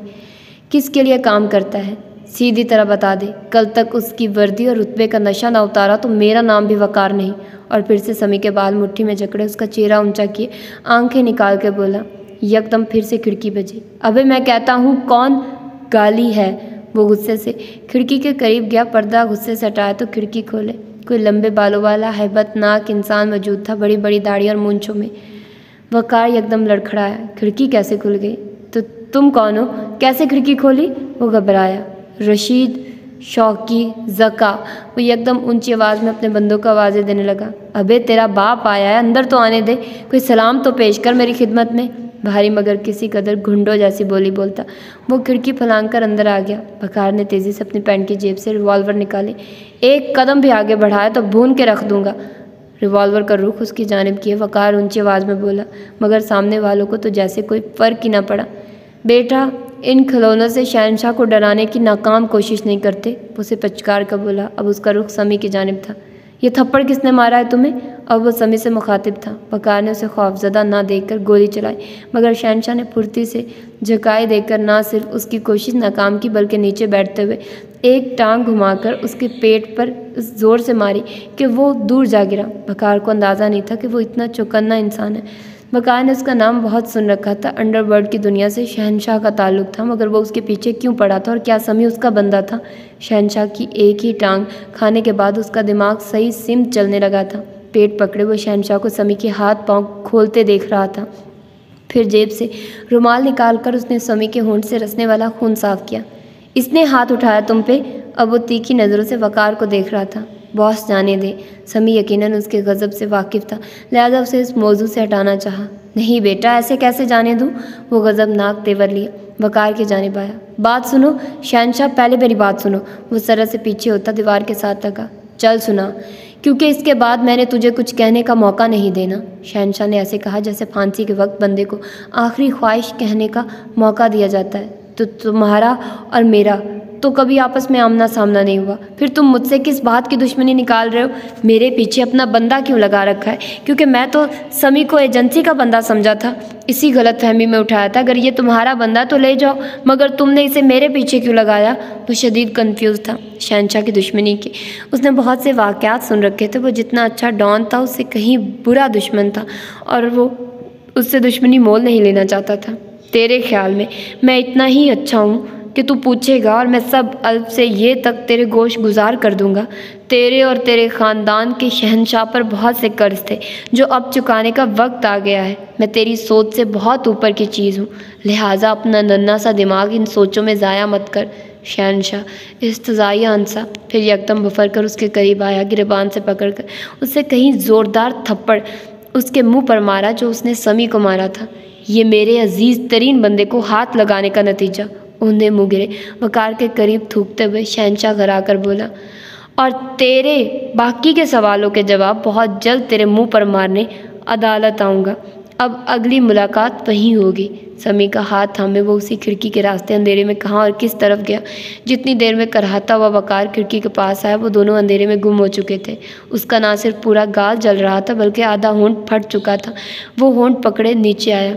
आखिर उसके सब बंदे कहाँ मर गए थे? किसी को होश नहीं था कि क्या कुछ हो गया है। वो गुस्से से बाहर आया तो देखा सब के सब बेहोश पड़े हैं, और एक डॉट सा उनकी गर्दनों में मौजूद था। वकार ने उनकी गर्दन से वो डॉट निकाला तो उस पर कोई महलूल लगा था। वो शायद बेहोश करने वाली कोई दवाई थी। वो गुस्से से वो डॉट फेंक कर खड़ा हुआ, सामने पड़ी टेबल को ज़ोरदार ठोकर मारी। उसका सारा प्लान तबाह हो गया था। तुम कहाँ थे जब उसने तुम्हें अगवा किया? नायल अब गाड़ी में बैठा शहनशाह वाले उलिये से छुटकारा पा चुका था। समी के ओंठों पर दवाई लगाते वो पूछ रहा था। मैं फ़रहान को वो दोनों फॉरनर्स और वहाज के बेटे के पास ले जाने के लिए निकला था, ताकि परसों वाली पेशी के लिए उनकी गवाही भी ली जा सके, मगर न जाने किस वक्त उसने अपना एक और बंदा मेरे पीछे लगाया। गाड़ी में बैठकर कुछ देर में ही मुझे मालूम हो गया कि कोई मेरे पीछे लगा है। मैंने काफ़ी डॉज दिया, मगर एक जगह मेरी गाड़ी मुड़ी। वहाँ शायद उसका बंदा मुझे जानबूझकर लेकर गया, क्योंकि सड़क पर कील बिछाए हुए थे। बस वहीं मेरी गाड़ी पंक्चर हुई, और जब तक मैं गाड़ी को संभालता उसका बंदा मुझ तक पहुंच गया, और इतनी ही देर में कोई स्प्रे मेरी जानिब किया कि मैं बेहोश हो गया। समी ने सारी तफसील बताई। खैर, रफ़ीक को जैसे ही सिग्नल मिले उसने फ़ौरन मुझे कॉल कर दी, और मैं उसी लम्हे निकल आया। नायल ने भी अपने पहुँचने की तफसील बताई। हाँ, मुझे इत्मीनान था कि आप पता चलते ही निकल आएंगे। अगर आप तब तक ना पहुँचते तो मैं घड़ी में से ब्लेड निकाल कर हाथों की रस्सी काट लेता। ये तरीका भी नायल ने उसे बताया था। उसकी घड़ी में एक छोटी सी पॉकेट में नायल ने ब्लेड रखवाया था, और उसी तरह की हर घड़ी उसकी टीम के सब बंदों के पास थी, जिसे वो हम वक्त पहनते थे। उनकी जॉब की नौयत के हिसाब से कोई पता नहीं होता था कौन कब उन्हें अगवा करवा ले, तो कम अज़ कम बचने के जितने तरीके हो सकते थे उन्होंने वो सब अपने करीब रखे हुए थे। हाँ, उसका तो मुझे भी इत्मीनान था, मगर इस वक्त मैं इसके पास अपनी कोई कमज़ोरी नहीं दे सकता। नायल ने उसके कंधे पर हाथ रखा। I know sir. समी भी जानता था ये 2 दिन उनके लिए बेहद अहम थे। खाने के बाद मामूल के मुताबिक यमामा नायल की स्टडी रूम में कॉफ़ी का मग लेकर आई। आजकल वो बहुत ज़्यादा मसरूफ़ हो गया था। थैंक्स, बैठो, तुमसे कुछ बात करनी है। नायल उस लम्हे बेहद संजीदा दिखाई दे रहा था। कल वकार और वहाज के केस की समाअत है। इसकी बात पर यमामा चौंकी। कल सुबह 10 बजे एक काले शीशों वाली गाड़ी तुम्हें कोर्ट तक पहुंचा देगी। तुम नकाब में वहां जाओगे और मैं एक सिक्योरिटी गार्ड के रूप में तुम्हारे साथ होऊंगा। हम कोर्ट में मौजूद रहेंगे। मेरा एक बंदा समी भी वहां होगा। मैंने मुख्तलिफ जगहों से वकार और वहाज के लिए मुख्तलिफ गवाह ढूंढे हैं और इन सबको अपनी कैद में रखा हुआ है। इन सब गवाहों के बाद आखिरी गवाह तुम होगी। फरहान इस केस को अब हैंडल कर रहा है जो तुम्हारे मरने की झूठी खबर के बायस अधूरा रह गया था। परत दर परत बहुत सी हकीकतें वो यमामा पर खोल रहा था। वो हैरान बस उसे सुन रही थी। और फिर तुम्हारे मरने वाले केस में वकार ने जिस बंदे को तुम्हारे पीछे लगाया था और जिसने तुम्हारी गाड़ी को टक्कर मारी थी वो भी पेश होगा और उसके पेश होने के बाद मैं तुम्हें पेश करूंगा। तुमने एक एक हकीकत हमारी फैमिली के बारे में भी वहाँ खोलनी है। वो सब पेपर्स में मैं तुम्हें दूंगा। तुमने वो कोर्ट में पेश करने हैं वहाँ, मगर मुझे वहाँ पॉइंट आउट नहीं करना और ना ही ये बताना है कि तुम्हारी फैमिली में तुम्हारे अलावा मैं भी ज़िंदा हूँ। मुझे तुम गुमनाम ही रहने दोगी, सिर्फ अपना बताओगी कि तुम सिर्फ ज़िंदा हो। तुम समझ रही हो ना? नायल बहुत बड़ी जिम्मेदारी उसके सर डाल रहा था, मगर यही वक्त था उसे पूरा करने का और अपने दुश्मनों को बेनकाब करने का। आंखों में आंसू लिए वो नायल को देख रही थी। यमामा, ये आंसू क्यों आ जाते हैं यार? प्लीज़ मुझे अपनी नज़र यमामा को देखना है लम्हा। मुझे ऐसा क्यों लगता है मेरी वो यमामा खो गई है। नायल ने उसके दोनों बाजुओं को मजबूती से अपने हाथों में जकड़ा। पता है नायल, मंजिल जब तक करीब ना हो तब तक उसे करीब देखने के लिए इंसान तगो-दो करता है और उस तगो-दो में जज्बात कहीं मादूम हो जाते हैं। मगर जब मंजिल सामने नज़र आने लगे तब सबसे पहले तशक्कुर का इजहार करते आंसू ही साथ देने को आगे बढ़ते हैं। बस मुझे लग रहा है हमारी मंजिल अब करीब ही है। मामा की बात पर नायल हौले से मुस्कुराए, अकीदत से उसके हाथों पर अपने प्यार की मुहर सब्त की। इंशाल्लाह, बस तुमने घबराना नहीं। नायल ने उसका हाथ थपथपाया। अच्छा ये तो बताइए मेरी हम शक्ल कहाँ से ढूंढी थी? मामा ने आंसू पीते बात बदली। वो नायल को अब कभी खुद से मायूस नहीं करना चाहती थी। वो जैसा चाहता था वो वैसी ही रहना और बनना चाहती थी। लिहाजा अभी से आंसू को खैर बात कह दिया, इन्हें गालों पर गिरने नहीं दिया। यार मेरी एक दोस्त है, दोस्त भी क्या बस बहन समझ लो, बहुत अच्छी, वो भी उसी यतीम खाने में थी जहाँ मैं था। उसकी शक्ल तुमसे बहुत मिलती है, बस तब से वो मेरे साथ है, मेरी टीम में है और जब तुम्हें अगवा करवाना था तो तुम्हारा नेमुल बदल वो लगे। उसे थोड़ा सा मेकअप करके बिल्कुल तुम्हारी तरह बना दिया। नायल मज़े से अपनी कारगुजारी दिखा रहा था। मुझे उससे मिलना है। मामा ने अपनी ख्वाहिश ज़ाहिर की। जल्द ही मिलवाऊंगा और अब कॉफ़ी गर्म करके ले आओ, क्योंकि तुम्हें देखने के चक्कर में कॉफ़ी याद ही नहीं रही। शरारती नज़रों से उसे देखा। मुझे देखने के, अपनी स्टोरियाँ सुनाने के चक्कर में? मामा ने आंखें दिखाते कॉफ़ी का मग उठाया। नायल की शरारत पर मुस्कुराते हुए बाहर गई। अगले दिन सुबह नायल उससे पहले ही घर से जा चुका था। उसे 9 बजे तक तैयार होने का ऑर्डर दे गया था।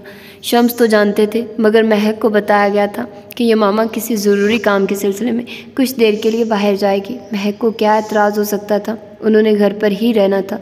ये मामा सादा सा मैरून और जिंक कॉम्बिनेशन का लिबास पहने बड़ी सी चादर अपने गिर लपेटे तैयार थी। नाश्ते के नाम पर उसने फ़कत एक चाय का कप ही पिया था। बेटा सही से लो ना, पता नहीं कब तुम्हारी वापसी हो। महक मोहब्बत भरे अंदाज में स्लाइस उसकी जानिब बढ़ाते हुए बोली। नहीं आंटी, अभी नहीं, इंशाल्लाह वापसी पर खूब सैर होकर खाऊंगी। ये मामा के लहजे की गहराई को महक नहीं जान सकी। आंटी, ये मामा चाय के कप से आखिरी सिप लेते मग रखते एकदम महक को पुकार उठी। जी बेटा, ममता से चूर लहजे ने यमामा की आंखों को आंसुओं से भर दिया। यमामा ने एकदम महक के दोनों हाथ थाम लिए। डाइनिंग टेबल पर वो दोनों साथ साथ बैठी थी। महक यमामा के अंदाज पर चौंक गई। दुआ कीजिएगा मैं जिस मकसद के लिए जा रही हूँ उसमें कामयाब हो जाऊँ। कपकपाते लबों से वो बामुश्किल इतना ही कह सकी। महक उसके अंदाज पर ठटकी। क्या बात है मेरे बच्चे, कोई परेशानी की बात है? वो परेशान उठी। जब से नायल ने यमामा से मोहब्बत का इजहार किया था वो इन्हें और भी अजीज़ हो गई थी। यमामा आंसू पीते लबों पर मुस्कुराहट सजाए नफ़ी में सर हिला गई। छोटे होते जब भी किसी ख़ास मकसद के लिए घर से निकलती थी अम्मा से कहती थी आप दुआ करें, आपकी दुआ से मैं कामयाब हो जाऊंगी। मुझे लगता है माँ कोई भी हो, किसी की भी हो, माँ के दिल से निकली दुआ ज़रूर पूरी होती है। बस इसीलिए आपसे दरख्वास्त है कि आप मेरे लिए भी वैसी ही दुआ करें जैसी आप नायल के लिए करती हैं। मामा उन्हें बता नहीं सकती थी कि वो उसके लिए क्या है। नायल के हवाले से वो उसे अजीज़ तरीन थी। मेरा बच्चा, अल्लाह तुम्हारी हर जायज़ मुराद बरलाए, आमीन। महक उसके मासूम से अंदाज पर सदके वारी जाती, मोहब्बत से उसे साथ लगाकर खुद में भेंचती, सदके दिल से दुआ देने लगी। आमीन, यमामा ने भी ज़ेरे लब कहा। उसी लम्हे बाहर किसी गाड़ी का हॉर्न बजा। मुझे लगता है तुम्हें गाड़ी लेने आ गई है। महक से अलग होते वो चादर संभालती रिहायशी हिस्से से निकलकर पोर से गुजरती बाहर गेट पर आई। गेट से निकलने से पहले वो चेहरे को चादर से निकाब की सूरत ढांपना नहीं भूली। एक मुसल्ला ड्राइवर दरवाज़ा खोले उसका मुंतज़िर था। यमामा गाड़ी के अंदर खामोशी से बैठ गए। फ्रंट सीट पर एक और गार्ड भी मौजूद था। ड्राइवर ने सीट संभालते ही गाड़ी चला दी। यमामा ने हाथ में वो फाइल मजबूती से थाम रखी थी जो सुबह नाइल उसके कमरे में रख गया था। उसमें वो सब सबूत मौजूद थे जिनमें साफ साफ वाज़े होता था कि वहाज और सरताज ने चंद साल पहले यमामा और नाइल के घर को नजर आतिश कर दिया था। ना सिर्फ सबूत थे बल्कि एक सीडी भी मौजूद थी जिसमें उस इलाके के उन लोगों के बयान मौजूद थे जो आग लगाने में शामिल थे और अब वो पुलिस की हिरासत में थे। चंद ही मिनटों बाद वो अदालत के सामने खड़ी थी। जैसे ही गाड़ी से उतरी अगली सीट पर मौजूद सिक्योरिटी गार्ड हरकत में आया। यमामा के नीचे उतरते ही वो भी उसके हमकदम हुआ। यमामा लम्हा भर को चिचकी, मैं हर पल तुम्हारे साथ हूँ डियर, घबराओ मत। सिक्योरिटी गार्ड की बात सुनकर यमामा लम्हा भर को हैरत ज़दा हुई। वो कोई और नहीं नाइल था, बिल्कुल बदले हुए रूप में, घनी मूंछें और खूबसूरती से तिरछी हुई दाढ़ी चेहरे पर सजी थी। आंखों पर काले चश्मों वाली ऐनक लगा रखी थी। चेहरे के खदोखाल को शायद मेकअप से बदल दिया गया था। स्याह यूनिफॉर्म में हाथ में गन उठाए, सर पर टोपी पहने वो उसका मुहाफिज उसका नाइल था। यमामा के चेहरे पर हल्की सी मुस्कुराहट फैली। यकदम अंदर बाहर एतमानान भर गया। एतमाद से कदम उठाते चल लम्हों में कमरा अदालत में मौजूद थी। फरहान अगली नशिस्तों पर बैठा नजर आ गया। यमामा के चेहरे पर अभी भी नकाब था इसलिए कोई उसे पहचान नहीं सका। नाइल उसे लिए खामोशी से पिछले नशिस्तों पर बैठ गया। वहाज और वकार दोनों अपने वकील के हमरा मौजूद थे। नाइल और यमामा से आगे की दो रो छोड़कर तीसरी में समी भी मौजूद था। पुलिस के लबादे में नहीं बल्कि गवाहों में से जो यमामा के अगवा किए जाने वाले किस्से को खोलने वाला था। जज ने अपनी समाअत शुरू नहीं की थी कि फरहान को अपने कंधे पर किसी के हाथों का लम्स महसूस हुआ। मुड़कर देखा तो सिमी मौजूद थी। वो हैरान हुआ। उसने फरहान को अपने आने के बारे में बाखबर नहीं किया था। फरहान कुछ कहने लगा कि उसने होंठों से खामोश रहने का इशारा किया और एक फाइल उसकी जानिब बढ़ाई, फिर उसके कान के करीब झुकी। इसमें चंद और राज हैं। उम्मीद करती हूँ कि जितना समझदार वकील मैंने आपको जाना है आप उससे भी ज़्यादा समझदारी का मुजाहरा करके इस फाइल में मौजूद राजों को बहुत एहसन तरीके से आखिरी कील के तौर पर इस केस में ठोंकेंगे। और हाँ, इसमें 2 और गवाहान को पेश करने का अंदिया भी है। उम्मीद करती हूँ उन दोनों को पेश करते वक्त आप अपने जज्बात को काबू में रखेंगे। फरहान को वो क्या कुछ कह रही थी उसकी समझ में कुछ नहीं आ रहा था। अभी समाअत शुरू होने में चंद मिनट रहते थे। सिमी अपनी बात मुकम्मल करके वहाँ से जा चुकी थी। फरहान हैरत के ज़ेर असर फाइल को खोलकर जल्दी जल्दी पढ़ने लगा और जो राज उसमें खुले उसे अपने जज्बात पर काबू रखना वाकई में मुश्किल लगा। यमामा जिसे वो सब मुर्दा समझे थे वो जिंदा थी और इसी अदालत में इस लम्हे मौजूद थी क्योंकि आखिरी गवाह के तौर पर उसे ही आना था। फरहान ने आंखें बंद करके बामुश्किल अपनी आंखों में आने वाली आंसुओं को रोका। गर्दन मोड़कर पीछे देखा। वहाँ यमामा की सूरत वाली कोई लड़की मौजूद नहीं थी। हाँ, मगर एक लड़की गार्ड के साथ काली चादर में मुंह पर नकाब किए बैठी थी। उसी लम्हे यमामा की नज़र भी फरहान की सिमत उठी और बस फरहान समझ गया यमामा कहाँ है। दोनों चल लम्हे एक दूसरे की जानिब देखते रहे। ये तुम्हारा दोस्त सिर्फ दोस्त ही है ना? नाइल ने खुशमगी नज़रों से फरहान को देखा। नहीं, सिर्फ दोस्त नहीं, बेहतरीन दोस्त है। यमामा उसकी जेलसी पर मुस्कुराहट होंठों में दबाए बोली। इतनी मोहब्बत से तुमने कभी मुझे तो नहीं देखा। एक और शिकवा। फरहान अब रुख मोड़ चुका था और यमामा भी रुख मोड़े एक मुस्कुराती निगाह नाइल के चेहरे पर डाले हौले से हंसी। जिनसे मोहब्बत हो उनकी जानिब तो निगाह ही नहीं उठती। यमामा के एतराफ़ पर नाइल ने चेहरे पर आने वाली मुस्कुराहट को बामुश्किल होंठों में दबाया। उसे लगा हर सू इत्मीनान फैल गया। शाम में नाइल फरहान रुबिया और अहमद को खुद लेकर घर आया था। शम्स ने भी महक को सब हकीकत बता दी थी। वो बेतहाशा खुश थी, ख़ास तौर पर यह सोचकर कि नाइल को उसकी असल मोहब्बत मिल गई। इससे बढ़कर उनके लिए और कोई खुशी की बात नहीं थी। शाम में सब इकट्ठे थे। यमामा ने तशक्कुर भरी नज़रों से नाइल की जानिब देखा जिसके सबब ये सब मुमकिन हो सका था। वो उसकी मोहब्बतों हत्ता कि उसकी धड़कनों तक का अमीन था। अगर यमामा ने खुद को उसके लिए सींध कर रखा था तो उसने भी कहीं कोई ख़यानत नहीं की थी। नाइल ने उन्हें सब बता दिया था सिवाय इस बात के कि नाइल ने ही यमामा को अगवा किया था। वो सब किस्सा वो उनसे छुपा गया था। बस इतना बताया था कि शम्स की टीम ने उसे हिफाजत के तौर पर उसके फ्लैट से उठवा लिया था और फिर शम्स ने ही नाइल को बताया था कि उसकी बीवी को उन्होंने अपने पास रखा है। फिर यमामा की ज़िंदगी बचाने के वजह उसे मंजर आम पर नहीं लाया गया और ये कि नाइल का ताल्लुक भी पुलिस के महकमे से मगर आम पुलिस नहीं। बेटा मुझे तो अभी भी यकीन नहीं आ रहा मेरी बेटी मेरे पास मेरे सामने है। रबिया यमामा को अपने साथ लगाए नम लहजे में बोली। मुझे भी यकीन नहीं आया था। नाइल ने यमामा की जानिब देखते ज़हरी लब कहा, भाई साहब आपसे कर्ज़ करनी है। महक अहमद की जानिब देख कर बोली, जी जी भाभी प्लीज़ कहिए। अहमद आजी से बोले, मैं अब अपनी बहू को रुखसत करके अपने घर पूरे रस्म व रवाज के साथ लाना चाहती हूँ। इमामा ने यकदम नाइल की जानिब देखा जिसकी चमकती आंखें पहले से ही उसकी जानिब रुख किए हुए थी। इमामा ने उसे खुद को देखता पाकर नज़रों का जाविया बदल लिया। अरे मेरे दिल की बात कह दी, मैं तो कब से इसकी शादी की ख्वाहिश रखे हुए थी। रबिया ने भी मुस्कुराते हुए महक की हौसला अफजाई की। तो बस फिर वीकेंड आने में 2 दिन बाकी हैं, एक दिन मेहंदी और फिर अगले दिन बारात रख लेते हैं। महक ने मिनटों में सब तय कर लिया। अरे इतनी जल्दी, मेरी बेटी को चंद दिन तो मेरे पास रहने दें। रबिया महक के यूँ हथेली पर सरसों जमाने पर घबरा कर बोली, अब इंशाल्लाह हम दोनों के ही पास रहेंगी, फ़िक्र क्यों करती हैं। मगर मेरा ख्याल है अब देर नहीं करनी चाहिए, है ना शम्स। उन्होंने शम्स की भी तारीफ चाही। महक सही कह रही हैं, वैसे भी नाइल अगले हफ्ते एक कोर्स के सिलसिला में 1 साल के लिए कनाडा जा रहा है, तो बेहतर है कि बीवी को साथ लेकर जाए। शम्स की बात पर यमामा ने अपनी झुकी हुई नज़रें उठाकर बेयकीनी से नाइल को देखा। उसने ऐसी कोई बात उसे नहीं बताई थी। नाइल की नज़रों ने एक बार उसका तवाफ़ किया। अरे ज़रूर, क्यों नहीं, फिर तो ठीक ही है, हमें कोई एतराज़ नहीं। अहमद ने भी फ़ौरन हाँ में हाँ मिलाए। फ़रहान ने यमामा के खुशी से जगमगाते चेहरे की जानिब देखा। हल्की सी कसक दिल में उठी, मगर ये सोचकर मालूम हो गई कि वो किसी की अमानत है, किसी की मनकुआ है, लिहाजा उसके बारे में ये सोचना अब उसे ज़ेब नहीं देता। उसकी दायमी खुशी की दुआ दिल में मांगी। रात में खाना खाने के बाद वो लोग यमामा को लिए अपने घर आ गए कि अब 2 दिन बाद तो उसे नाइल के पास ही आ जाना था। रात में घर आकर यमामा ने अपने कमरे में जाते ही नाइल को कॉल की। चंद दिन पहले ही नाइल ने उसे नया फ़ोन ला कर दिया था। तीसरी ही बेल पर फ़ोन उठा लिया गया। दूरी सही जाए ना, दूसरी जानिब से गुनगुनाती हुई आवाज़ आई। यमामा मुस्कुराए बगैर न रह सकी। उसकी फ्रेश सी आवाज़ सुनकर उसे कुछ तक़वियत मिली। जी नहीं, मैंने वैसे ही फ़ोन किया था, वो भी कहाँ मानती अपने नाम की, वो एक ही थी। ओह अच्छा, वैसे आधे घंटे में मैं वैसे का वैसा ही हूँ जैसे तुम मुझे छोड़कर गई थी। नाइल ने मज़े से कहा। मुझे कुछ क्लियर करना है, वो संजीदगी से बोली। यार प्लीज़ अब वेडिंग डे के कलर पर बहस मत करना, बस वो हम दोनों का ब्लू ही होगा। नाइल ने कुछ और सोचते हुए कहा। नहीं, इसकी बात नहीं है, वो जो सुबह कोर्ट में फरहान से मिलकर मैं इमोशनल हो गई थी। यमामा ने झिझकते हुए बात का आगाज़ किया। यमामा फॉर गॉड सेक, मैं बहुत अच्छे से जानता हूँ कि फरहान तुम्हारे लिए क्या हैसियत रखता है। मैं तुम्हारे लिए पॉसेसिव हूँ, मगर शकी हरगिज़ नहीं।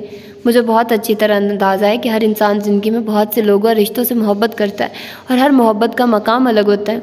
जो जगह फरहान की तुम्हारे दिल में है वो मैं कभी नहीं ले सकता, और जो मेरी तुम्हारे दिल में है वो फरहान नहीं ले सकता।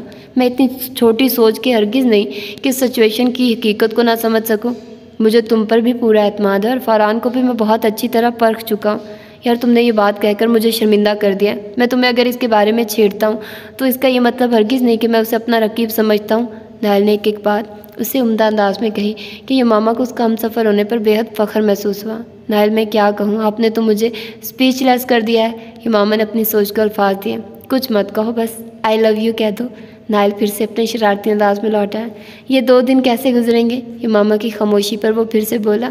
उसके लहजे का बोझलपन यमामा के लिए अब सहना मुश्किल हो रहा था। चले ठीक है, फिर बात होगी। यमामा ने फ़ौरन दौड़ लगानी चाहिए। भगौड़ी, नाइल ने उसकी बात पर बदमज़ा होकर कहा। तुम वाकई इतनी अनरोमांटिक हो या फिर मुझे चक्कर देती हो। नाइल की बात पर वो खिलखिलाई। फजूल बातों का क्या जवाब दूँ। यमामा ने गोया से चिढ़ाया। मोहब्बत फजूल चीज़ है। नाइल ने सवाल किया। मोहब्बत फजूल नहीं, मगर आपका इतना अजीब व गरीब मोहब्बत का राग अलापना फजूल है। यमामा ने उसके सब अरमानों पर पानी की बाल्टियाँ बहा दी। बहुत मेहनत करना पड़ेगी तुम पर। नाइल ने अफसोस से कहा। मेरा मुस्तकबिल तुम्हें मोहब्बत के सबक पढ़ाते ही गुजर जाना है। नाइल की बातों पर वो मुस्कुराए बगैर न रही। चले अच्छा है, मरने तक पढ़ते रहना चाहिए। यमामा पर तो कोई असर नहीं हो रहा था। जानिए एक बार हाथ लगो, चंद दिनों में ही PhD करवा दूंगा। नाइल ने चैलेंजिंग अंदाज में कहा। देखेंगे। यमामा ने भी मज़ीद चिढ़ाते हुए फ़ोन बंद कर दिया। यमामा हाथों पर मेहंदी लगाए पीले और हरे जोड़े में बैठी थी। मेहंदी का फंक्शन ख़त्म हो चुका था, गो के तमाम फंक्शन कंबाइन था, मगर यमामा ने जानबूझकर इतना लंबा घूंघट निकाला कि नाइल को उसका चेहरा दिखाई ही नहीं दिया। फंक्शन ख़त्म होने के बाद अब मेहंदी लगाए वो रिलैक्स अंदाज में बैठी थी।